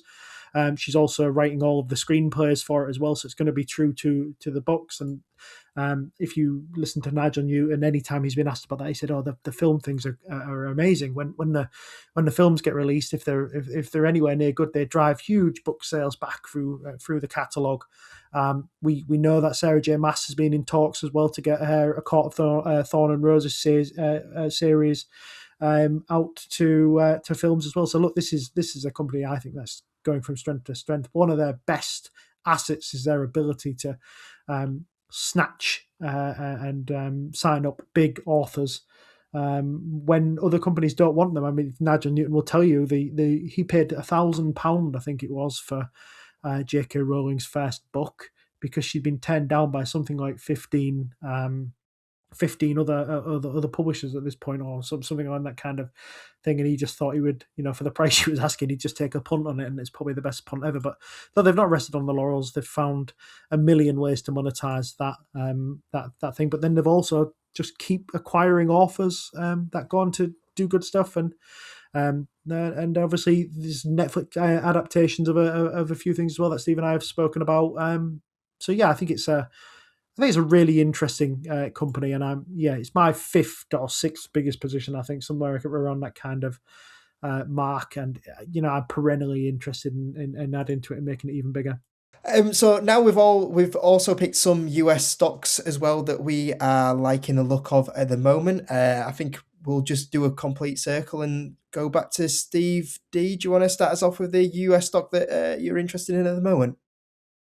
Yep. So this is one that I think the market has turned on really, really quickly. They've sent it down from being about $160 to being $50, $60 somewhere on that kind of mark. They really, really took a dislike into it. And we covered it fairly recently, and Steve and I think it's quite an interesting opportunity. It's a company called Stride, which I don't think many people will have come across, but essentially it's a company that does virtual learning environments is what I would describe it as, but it's for homeschooling But not just homeschooling, in two distinct corners of American education. So general education, this is what the original company used to do. It's essentially full-time virtual learning for students aged 5 to 18. It's kind of steady, predictable work. It's government-backed revenue flowing in as reliably as a school calendar. It's not exciting, but it's dependable. And then they've got this kind of second arm, this career learning arm. And I think this is what we would say is Stride's future. The business breaks into two parts, essentially a career prep, which weaves career pathways directly into secondary school curriculums, preparing teenagers for the workforce they want to join before they graduate. And then they have this adult learning division as well as part of it, which is built through a couple of strategic acquisitions, which tells a pretty compelling story. Tech Elevator is intensive 14-week coding boot camps. 9 out of the 10 graduates land jobs off the back of it, and they earn about $90,000 straight out of the program. MedCerts is another one. It takes a different approach. It's 3 to 6 month certification programs in various niche industries of sort of healthcare and IT sector. Has an 89% pass rate. The programs both funnel trained workers into industries that are desperate for talent, and the businesses sort of feed on persistent structural labour shortages that aren't going to resolve themselves, and AI ain't going to come and solve it, I don't think. So it was a company trading on pretty comfortable multiples in October 2025, and then it just completely collapsed. And this wasn't some kind of regulatory crackdown or an evaporation of demand. It was something a bit more prosaic and more fixable. A botched technology platform rollout. Now, where do we know that from? Management pushed out a new system during the back to school season. And it was the worst possible timing because it didn't work. Students struggled, parents got really frustrated with the platform, and the customer experience completely deteriorated. The consequences sort of rippled throughout the business. The enrollment numbers were bad, withdrawals increased, new signups slowed right back. And when management disclosed the impact, they slashed the full year guidance pretty dramatically. So they were expecting revenue of about $2.67 billion. They actually slashed it down to $2.52 billion, which actually represents 5% growth, but it was way short of market expectations and enough to trigger a bit of a panic. They said that enrollments would be between 10 and 15K lower than they anticipated, and the reaction was brutal. This was a company that had delivered 5-year compound average growth rate of about 19% and in net income 37.2% over the same period. It's about 24 times trading earnings, and then suddenly it was 8.4 times earnings. And it was like future. The company had just stopped existing. So I think it's a really interesting thing. The last sort of earnings we got from them had said that, look, these operational problems are here, they're brewing, but we've got some of the impact in these earnings. But I don't think it's as bad as you think it's going to be. Total revenue for them for the quarter was $621 million. That was actually up nearly 13%. Adjusted earnings per share was $1.52. That was up 40% from the prior year. Enrollments in divisions was about 247,500 students. That's 11.3% increase. So this is actually a little bit better than the kind of guidance they were giving. I think there was a little bit of a knee-jerk reaction where they said, look, we've got to come back to the market here and tell them this is really bad. How bad should we go? Well, let's tell them it's really bad, and then we can surprise them on the upside, like sandbag it. And I think that's kind of what they did. The other thing that I would want to point out is that there's actually a massive performance split between the divisions because they didn't roll out the technology platform in the general education segment. So career learning was up 16.3% with enrollments up 20%. This high growth division kept high growing. The other thing I would point out is that the balance sheet shows they've got about $518 million in net cash, which is way more than enough firepower to fund something essentially that they've caused themselves. And I think I think it's pretty interesting. I think they've got a moat. I think there's pretty big regulatory barriers to entry here. I don't think anybody can come along and just make an e-learning platform, with AI or whatever and crack on with it. You need to go through massive amounts of sort of certification and accreditation to be able to do that. But I also think their career side of it is a very interesting business with the job placement rates, the exam pass rates. That you don't get that by just making it up on the slide. And look, I think the structural tailwinds behind the business have actually strengthened. I think American homeschooling is surging. There's about 2.5 million students pre-pandemic. There's about 3.7 million students now. About 6.7% of all school-age children in the US are homeschooled. that was 3.4% before COVID-19. Now, you'd have expect some of that to be growth pull forward and for it to unwind, but we're a bit past that now for it to be unwinding now. And I just don't think that's happening. I don't think the shift is reversing. I think parents like the flexibility. They like the fact that in the US, the kids aren't going down getting I don't know if you might want to cut that out.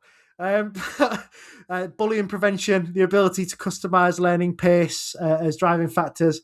State legislators have opened up to expanding virtual schooling across a lot more states. But yeah, I think there's sustained demand here rather than temporary pandemic adaptation. And yeah, I think the labour market gaps are widening, and I think there's a massive investment case here at 8.4 times earnings. This is a valuation that in the US means you're essentially a dying industrial, and you've got massive existential threats. And I don't think that's here. I don't think that's a thing we're seeing here. So your bet is that the CEO can turn this around. They reckon they're going to do 3.3 billion in revenue by fiscal 2028, which means they still think there's strong growth here once these near operational challenges resolve. And yeah, I think we're just stabilization here. We're buying a company that has demonstrated very good historic growth rates, very good structural tailwinds, meaningful barriers to entry. Is temporarily impaired but fixable operational issue at a price that assumes there's not going to be any of that. So yeah, I'm really interested in this company here. If you're going to say to me, would I like to buy Card Factory at 5 times earnings or Stride at 8.5 times earnings, I'm going to tell you Stride all day long. Tell you what, after that comment, Steve, I'm going to call you demonetization Steve going forward, because that was ridiculous. I quite like this, to be fair, and it's on my list of stocks that I want to do a pretty decent deep dive on. What you were saying about them being highly cash generative is so true. I think they've just announced a 500 million stock repurchase program, which is pretty significant because the company is like a 2 billion. I'm just trying to find it now. I had it somewhere. A 2.8 billion market cap. So you're buying like 20% of the company here. So even though that the revenue and profit's going to take a hit this year, because they're probably going to be buying that amount of stock back, that's probably going to neutralize the drop in EPS. And in fact, it's in the long term, that's really going to benefit the EPS. So it's not going to look too bad when those numbers start coming out, to be fair. I think personally for myself, I want to just see those numbers come out a little bit and see how much it does really hurt them. A bit of a risky game, because I think when the market sees them, I think that maybe it might be too late. And if you want to buy the stock while it's on sale, this might be the time to be doing it. But like you were saying, the reaction to the market and how much it's thrown it down compared to when you look at the numbers they're still supposed to do looks a pretty decent overreaction here, to be fair. Quick question. I don't know if you'll know this, Steve.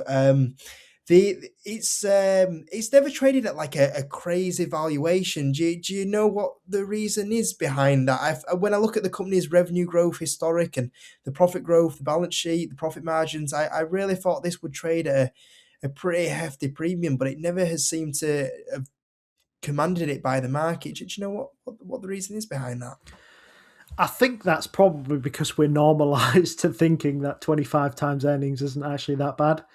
I think it's traded between sort of 20, sort of 2-ish and 25 times. Maybe got as high as 27 at its highest. But look, I think it's a sector which people were perennially worried has been an effect of growth pulled forward, and I think once that has started to unwind, that sort of like, hang on a second, this isn't like Zoom where it grew at 100% for a couple of quarters and then it's not grown since. This is actually a stock that has grown sort of 15 to sort of 20% every year for a decent period of time. Now, I think something that's growing at that kind of pace, trading at 25 to sort of 27 times earnings, is probably about fair game. But yeah, you are right when you point out that this hasn't traded at sort of what you would expect in the US of sort of 40 to 50 times kind of earnings. And I'm not really sure why that is. Maybe it's just a little bit too small. It's at the lower end of the market, and that's why it hasn't it hasn't quite picked up in the way that you would expect. But yeah, I think the issue with waiting for the numbers is that if they have really sandbagged these numbers and they come out with 11 or 12 times percentage revenue increase or whatever, then I think this re-rates quite quickly back to somewhere in the middle. And at that point, you may not fancy it as much as I fancy it here. But I'm leaving myself enough room to buy more. But I've got a fairly decent sized position in this. Steve W., anything you want to add? I quite like the look of Stride. I feel like at the moment it's a victim of, as Steve says, the AI is going to kill software narrative, and I think that's going to be true in some cases and not others, and the general business is to try and sort through which ones are which. And as Steve said partway through, what you're looking for is some sort of thing that can't just be copied by someone building stuff on ChatGPT. And a good way of looking for that is, I mean, there are some really good examples like Axon, which is integrated in with a load of hardware in a regulated industry, and you can't build another software thing and go sell it to the police because it's all tied up with tasers and so on and so forth. But another good example of being able to kind of, firstly, having a good track record of getting people into jobs via your learning platform. No one's going to let you pitch up at some medical facility and say, it's all right, I did a course on this that I built myself using an AI bot. That's not going to work. And another is by having basically regulated qualification stuff that's accredited, and these accreditations are not easy to come by and they don't come soon. So I think that's the kind of thing I look for in a software stock that I think is an AI casualty mistake, basically. And I think this has a decent case of both those things. Long thoughts on homeschooling. It's much more popular in the US than it is here. Personally, it's my idea of hell. The idea of trying to homeschool my son. We're applying for primary schools at the moment, basically, but it does work there. I've seen students come through where I work who have been homeschooled, and they're pretty impressive, actually. So I don't think it's as kind of niche or weird as it kind of appears in my head, I think. Shall we move on to Steve W's US stock that he's picked? Sure, my US stock is QXO. Now, normally what I thought I would do here is say, in a moment, I'll get Steve D to tell you what QXO stands for. I'll talk for a little bit to give him some time to figure that out. But at the moment, with the mood he's in, I'm worried he's going to say the X stands for xenophobia or something like that. So I will tell you in advance. He's in a bid to lose all your revenues. I'm in a bid to lose all your viewers. The QXO, it doesn't stand for anything, to be honest, which is kind of really fun. Those initials don't mean anything whatsoever. And there's a load of speculation when I looked up on Gemini as to what the Q might stand for. But the XO is something to do with being express or something. And the Q is supposed to be, I don't know, quick, but I thought that was covered by express. Anyway, terrible name. Good if you can play it in Scrabble, not for much else. It's a $13 billion company by market cap. It doesn't have a PE because it doesn't make any money. Its forward PE is about 43. The company is an AI-powered GLP-1 enabled defense contract. No, it's none of those things. It's a building suppliers company, and what it does is a bloody expensive one by those standards. So why the hell is anyone, including me, interested in buying this? And I am buying it, by the way, joking aside for the time being. It's a bit like Tesla in the following sense. It's got a CEO who, if you believe that he's going to make this thing multi-bag, and I think there's a real credible chance he does make this thing multi-bag, you should take note. The CEO is a guy called Brad Jacobs. And he's planning on taking this company from 2 billion to 50 billion in sales over the next decade or so. Okay, big talk. And his plan for doing that, you'll be amazed to hear, is not by selling that much building stuff. It's by buying other companies that do sell building stuff. In other words, he can grow through acquisitions really, really rapidly, and sales are going to go super high as a result. Nice work if you can get it. And there's loads of companies that try and do this, and I'm not telling you about all of them for pretty clear reasons. When you buy stuff and you add it onto your kind of platform, you can do various things. You can cross-sell into different kind of areas. You can digitize all the platforms, which is what their kind of big thing for improving these companies is. And you benefit from scale in a lot of different ways here. Okay, why is this going to work? Because so far, these are a bunch of nice-sounding numbers, and if that happens, the stock is probably going to go up quite a lot. But is it going to happen? Well, best reason for thinking it will happen again is that he's done it before, and he's got quite a good record of doing this sort of thing. So between 1989 and 97, he took a company called United Waste, which is another industrial operation, or at least it was, from nothing, then sold it for 2.3 billion to waste management, and he did that via 150 acquisitions of smaller waste contractors. Then spent 10 years building United Rentals from nothing to 6 billion via 200 acquisitions. More recently, he's built XPO Logistics from, basically 180 million when he started with it to 17 billion between 2011 and 2021. I didn't write down how many acquisitions that was. It's another 3 figures or so. In short, Guy knows industrials, and Guy knows industrial spaces for rolling up things. And he's had a look at the building supplies market and thought, this is an area where I can do more of what I do best here. Different people are good at different things, and what Brad Jacobs is good at is rolling up industrial industries. So this is heavily fragmented, which acquisitions always come with risk, but in general, acquisition risk becomes more pronounced when it's got 2 features, or one of 2 features at least. Both of them is worse. One is if it's socking massive relative to the size of your current business, and a fragmented industry means there's plenty of small targets kicking around. And another is when it doesn't really have much to do with what you currently do. When you're attempting to get into a different line of market, you don't have the same synergies, and that creates risk of overpaying. This company shouldn't be like that too much. It's run by a good operator. It's a fragmented industry, which means there's loads of stuff that you can buy fairly cheaply here. If he gets to that 50 billion in revenues by 2035, I think, so now 9 years, I guess, stick a 1.5 times sales, which is about industry standard multiple on this, and you get to 75 billion. That's 476% higher than the current level. He might not manage it, but if he gets anywhere close, my sense is that this is going to be a pretty good thing to be on board with. Biggest risk with this, because there are always risks, is that for whatever reason, he doesn't see this through to completion, because in the hands of any other CEO here, I don't like this nearly as much as I like it with this guy in charge. But that's a stock I'm looking at. It's not in the S&P 500. Most people are not talking about it. It's QXO, building supplies. Steve D, one of Steve's favourite industries, but not in the UK. Just to sort of caveat on that for Steve. So Brad Jacobs during his career has made about 500 acquisitions at the various businesses he's been at. So he knows how to buy and how to integrate businesses. So don't worry about that sort of adage of, acquisitions don't work. This is a guy who knows how to make them work. And he's targeting about sort of 50 billion-ish in revenue come the end of this sort of period.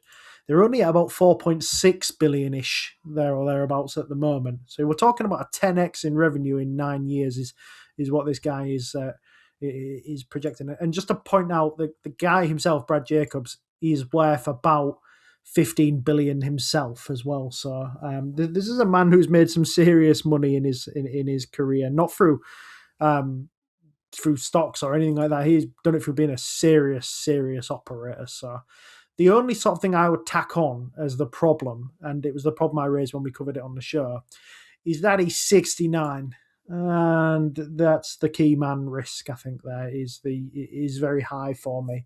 So he might be a Warren Buffett, and he might fancy doing another sort of 10 years. But then we're talking about a 79-year-old guy. And obviously the problems that come with that. But yeah, he's a very, very impressive operator. He seems fit and healthy at the moment, so we'll have to see. He has a book out at the moment that's been on my list of books to read. How to make a few $1 billion, I think it's called, or something like that. I think they might have a new one out that's called How to Make a Few More $1 Billion or something along those kind of lines. But yeah, he's shrewd. He's very impressive. He's one of those kind of, for us in the UK, under the radar CEOs who's done a fantastic job. And like Steve says, if he does anywhere near what he's saying he's going to do with QXO, then this is going to be a multi-bagger. Yeah, my points were pretty much a copy and paste of what Steve D just said there. Yeah, I tell you, I didn't really know much about this company until you were mentioning it there. And I tell you what, Brad Jacobs, I hope my Wikipedia page looks half as good as his when I'm 69, because that is a cracking Wikipedia page. I mean, you talk about success. Management can make or break your investments, and if you back your management team, you want to back a management team that has that sort of background and that success rate with those those businesses there, it's very impressive. And if he is able to achieve, and to quote Steve W there, even half of what he says he's going to do here, you could have a serious winner on your hands. My issue is that I would say that from past experience, I had something kind of not in the same type of industry, but I invested in a management team that went through the route of doing a lot of acquisitions, which was a company called S4 Capital.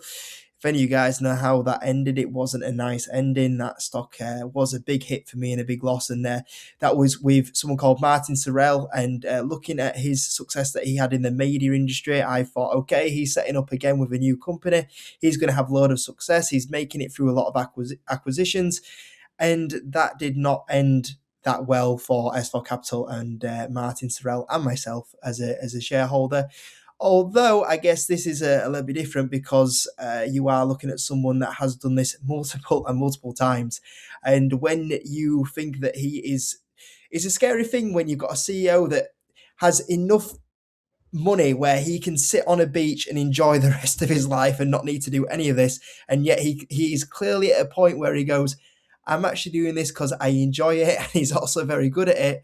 That is maybe something that you are interested in backing in. And I can see why you look at the previous record that he has, why you would be very much interested in this. And this, but certainly when you were mentioning there, Steve W, when you look at the long-term guide and you start looking at the current market cap and you start doing, some quick maths there, you can see this has a bit of upside here. So yeah, it'll be interesting to see how this does in the next few years. Yeah, this could all unwind very quickly if anything goes wrong with Brad Jacobs. As you say, his track record is one that anyone could quite happily retire on and be remembered as a terrific operator and roller-upper of businesses. There is no reason for him to come out of retirement, essentially, or temporary retirement, unless he sees an opportunity that he thinks is worth going for. So I'm happy about the opportunity. There's always a key man risk, though, with this. It's not even like I think there's a bench that would be kind of good for taking over here. And I think if anything did go wrong with Brad Jacobs here, the stock would react far too fast for me to do anything about this from an investment perspective. So, yeah, there's your risk. And it's unspecified probability, very high magnitude. So make of that what you will. I think the upside's kind of high here as well, though, so we'll see. Well, I think that just leaves me to do my last stock pick, and same again. I've got a stock here that both you know really well, and the reason why I have picked this stock is because I know that you two used to own it, you sold it, and I think you've both been going, if this thing ever drops, I will buy this stock again. And certainly that is happening with this stock right now. It is having a 20% dip, and I think the valuation is very attractive on it. I was going to name Adobe as my number one stock for this year, for 2026, but out of nowhere, with the pullback that this has had, I think I am going to probably name this as my number one stock for 2026, which is MercadoLibre. Like I said, you guys know it really well. I don't think it needs a big introduction because it is a big company. It's about 100 billion market cap. But really, since summertime, the stock has been on a 20% downtrend. The market seems a little bit upset at the moment because the company has said that we are going to reinvest into the business, and the market's gone very short-term thinking and thinking, well, we don't like that. We don't like that will generate more revenue in the future in the next 4 or 5 years. We're thinking about right now, and because it's hurting short-term profitability, they're sending it down. They also said the reason why is because they want to improve the service. I think there's a little bit of competition factor in there because it is still a very competitive space, and they want to try and squash a little bit of the competition as well. And maybe that's a little bit of an element that the market's getting spooked. Well, they mentioned the competition word here. But MercadoLibre, the easiest way that everyone seems to sum it up, and I will do the same copy and paste, is that they are the Amazon of Latin America. They operate in a lot of the countries like Mexico, Argentina. Those are e-commerce countries that are growing at very fast rates. I think both of them are in the top 10 fastest e-commerce countries right now at the moment. Now, as we know, as Amazon shareholders, that e-commerce is not historically a mega profitable business. So they also created a fintech arm, and fintech tends to be a lot more profitable than e-commerce.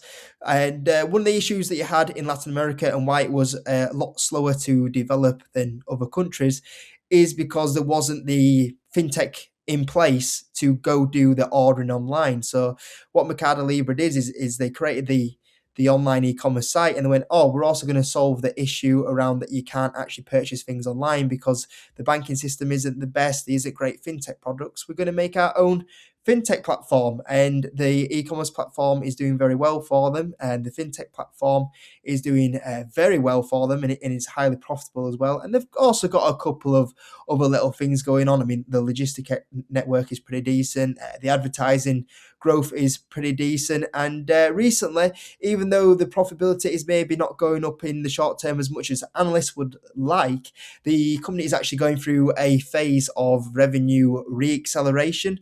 I haven't got the exact growth rates of MercadoLibre on me right now, but they have very impressive rates. I think they're either 30 or 40% at the moment. And you would say that a company that is still very much focused on growth normally doesn't have high levels of profitability, but in MercadoLibre's case, they do have high levels of profitability, which is great. And you think that they're not even focusing on profitability right now. Imagine the levels of profit they're going to do in the next few years. And as well as that, that's actually pushed it to a pretty attractive valuation right now. It's currently trading on 2026 forward PE of 33 times earnings. And for a company growing 30-40% a year, you should not be getting a company at 33 times earnings. I know we don't like throwing it out that a company should trade at 40, 50, 60 times earnings because it does sound mega frothy that you do say that. But I think in MercadoLibre's case, when you do have a company at those sort of growth rates, I think you do command a very nice valuation. And the thing is at the growth rates that they're growing at, how fast they're going to be growing into that valuation as well looks very attractive if you're willing to hold this for the next 3, 4, 5 years. So to throw it back to you guys here, I know you used to own it. I know you are very keen that if the valuation ever got right, you would be willing to buy again.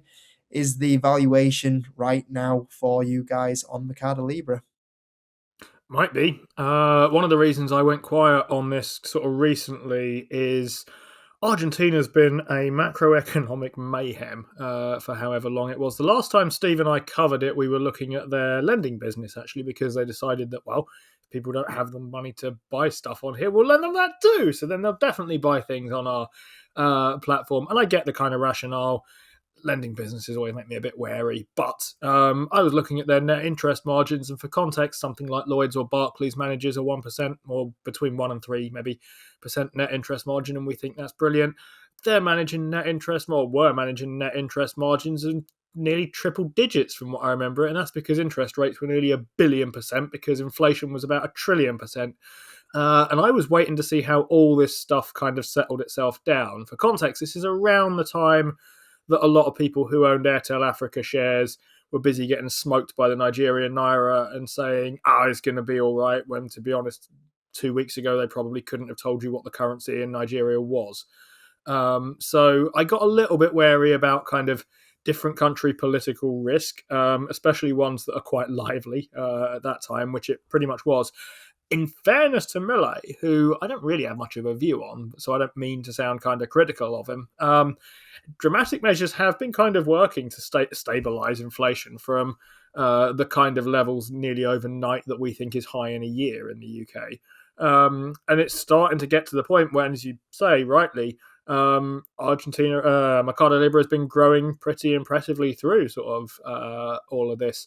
It reminds me of Amazon in many ways, except what it doesn't have, that Amazon does have, is a load of stock-based comp. But arguably, you don't really want a load of stock-based comp anyway, because that's a thing that people just argue about adjusting. And this is a kind of cleaner version of Amazon in that sense, and that's kind of nice to see. So it's probably I think probably overdue, to be honest, me taking another look at this, but I like a lot of what there is about this business. So I did take a look at it when you sent this over, and I am just disclosure, a lot more interested in it than I thought I would be.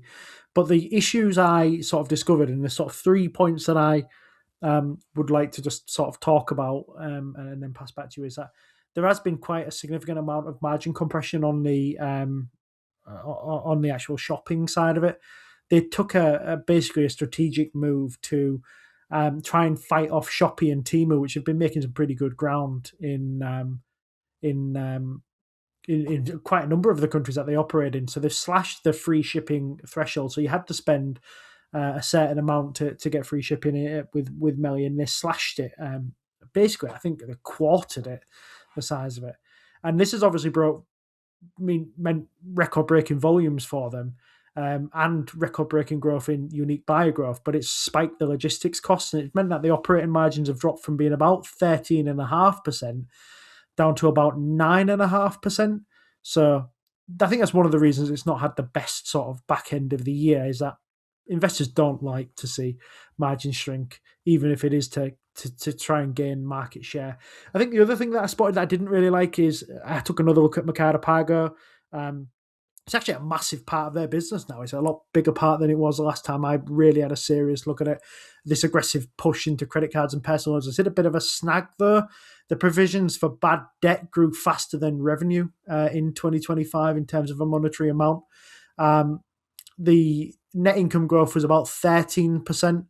That lagged behind revenue growth of about 37%, and largely because the companies had to put massive amount of money away for loans that they don't think are going to get paid back. And I think, yes, there was an element that it was priced for perfection as well. I think it was at 50 to sort of 60 times earnings when you compare that to Amazon, which was sort of 30 times for most of the year. I think the stock was priced for perfection at that point, and the miss, such as the lower than expected EPS that came in Q2 and Q3 last year, triggered that sell-off. So the stock saw like 15 to 20% drawdowns despite, the headline numbers being beat. The other thing I would sort of point at that I'm just a little bit uncertain of about is that Marcus Galperin is stepping down. He's moving to executive chairman. Somebody's taking over whose name I'm not going to try and pronounce, but it starts SZARFSZ. So I'm going to leave that one to somebody who's more native. Obviously, Galperin was founder-led-ish. I think he's founder-led, and I don't like it when founder-led companies kind of step back. The founder sort of steps back like this. So, look, I want to see whether the company can keep up that kind of levels of innovation and levels of execution. So, yeah, and I would sort of just sell the tape on what Steve said. Argentina has shown signs of stabilization, but the region as a whole does remain quite volatile. Weakness in the Argentine peso and the Brazilian real continues to eat into the US denominated earnings. Interest rates in Brazil do increase the funding cost for MercadoLibre, and they put a ceiling on just how profitable the funding segment can be, at least in the short term. But yeah, I think these aren't massive issues. There's nothing here that I'm telling you is a massive issue. And I agree with you that if you're going to slash costs to take market share, well, that's straight out of the Amazon playbook. Slash margin, for market share. So I'm relatively impressed with this business, but it's not without its worries now, and there's something that we're going to have to look at in a bit more detail. Yeah, I understand the concerns around it, but like you were just saying there, the end. If this was the story here for MercadoLibre is that it's a profit, the main aim is the profit, then I would be concerned. But you're so early on in the stage that the number one priority is market share. And when the cuts are coming in and then it's leading to re-acceleration in the revenue and you're getting those customers tend to stick with that platform. And that's the priority for me right now. So I understand your point, but I would just keep going with the point of that market share is key. You get those customers on the platform, and is it cutting for competition's sake to stay competitive? I think it's a case that the re-acceleration is showing that actually this is the right idea right now. And like you said, Amazon is the key example of why that needs to happen. Interesting enough, I have actually just opened up a position in the last. I've not actually said this on YouTube yet, so but I opened up a position in C Limited as well because I've been very impressed with Shopee and the progress that they've made at the moment. With the credit side of it, there certainly has been a little bit of deterioration, but same again, there's nothing that really concerns me. I think when you look at a lot of the NPL rates, like they're not really like budging too much. We're at a point where I'm like, okay, this has got concerning. And I think as well with the customer base that MercadoLibre is expanding to, there is going to be that element as well of that risk where there is going to be a little bit of concern on some of the rates, on the default rates as well, with potentially some of the clients that you are taking on. That's just part and parcel of when you do expand the business as a whole. But yeah, like I said, I think I could come back in 5-10 years. You ask me, is MercadoLibre going to be a lot bigger than where it is right now? I think the answer is yes. I think you're right about or there's a good chance that you're right about the margins here point. I mean, one thing you might compare this to is a couple of stocks that Steve and I individually both like. We both like one of them. I like the other one. And those are Wise that we talk about quite a bit, and JD Wetherspoon. Very different businesses. Both have one thing in common, which is that we think the stock market underestimates them because they keep hammering down prices for customers, and the market construes this as competitive weakness, where we think it's competitive strength. So in the case of Wise, their take rate just keeps coming down, to be honest, and people look at this and say, take rate's falling, margin's falling. They can't maintain the kind of take rates that we'd like to see them maintaining, and our view tends to be, or Steve's view, and I agree with him, tends to be no, when they move their take rate down, they are just widening the gap between them and the banks and making them harder and harder and harder to compete with here. JD Wetherspoon, similar. Every time costs go up and hospitality prices go up and they sit there and go nowhere, and people go, but margins. And I think, yeah, they are just widening the gap between them and their nearest competitors. To be honest, they are becoming more and more and more cheaper than the other pubs up the road, which are all going out of business. If you think that's what's going on here with MercadoLibre, and I don't know if you'd be right to think that, I'll be honest, and when you think what they're doing here is by banging free shipping on, they are just producing something that your Temus and your Shoppies can't compete with here, or lowering threshold for free shipping, sorry. They are essentially just saying, well, look, we have the cost structure that we can wear this. We have the infrastructure. We have the integration. We have costs that you guys can't match up with.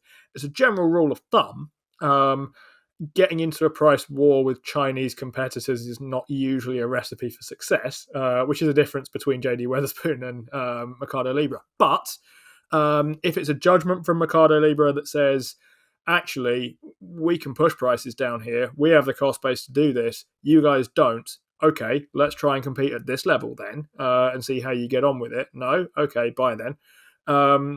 That would be very much in line with some companies that Steve and I individually and collectively think have massively underrated strategies. Steve D, anything you want to add, or are we good to call that a wrap? I'm just looking through the KPIs now on fiscal.ai, and they are all trending upwards. So it is a revenue story. I think Steve and I have this saying where our argument with people during the tech wreck was, do you want your companies to make you a little bit of profit now to prove that they can do it? Or do you want them to get as big as they can, as fast as they can, and get as much market share as they can, and then show you the operating leverage? And Steve and I are always on the side of get big as fast as you can, take market share as fast as you can, and then show us the money. Steve, do you remember who we got that from?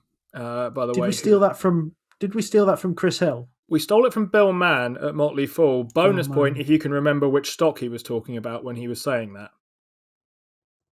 Go on. It was MercadoLibre. Oh, was it? That's very interesting. Yeah, so that's why that was stuck in the back of my head then. But yes, we're definitely on the side of that argument anyway. That is the saying that Steve and I have been using for 5 or 6 years. So there are companies that we look through and we think, look, I'm not actually sure you can make money. We were looking at CrowdStrike the other day saying, how can this not be making any? How is it still not making money? And the share price continues to go up to the moon. But with something like Melia, I don't have any issues in thinking it's going to make money, and nor does it need to show me how it's doing. But yeah, there's just some issues in there that I need to sort of get right in my head. But yeah, I think it's a very impressive. I've always thought it was a very impressive business. So it's just the problem is Steve and I used to like it around the $800 mark, and it ain't there anymore. And we're properly anchored to that price, I think. Fair enough. Well, we're 2 hours in, so I do appreciate both of you, Steve W, Steve Demonetization, for giving up your time on this 2 hour special. Yeah, thanks so much That's for what joining. the D stands for. That is it. You're giving it away now. It's like Batman's secret identity. In my demonetization cave.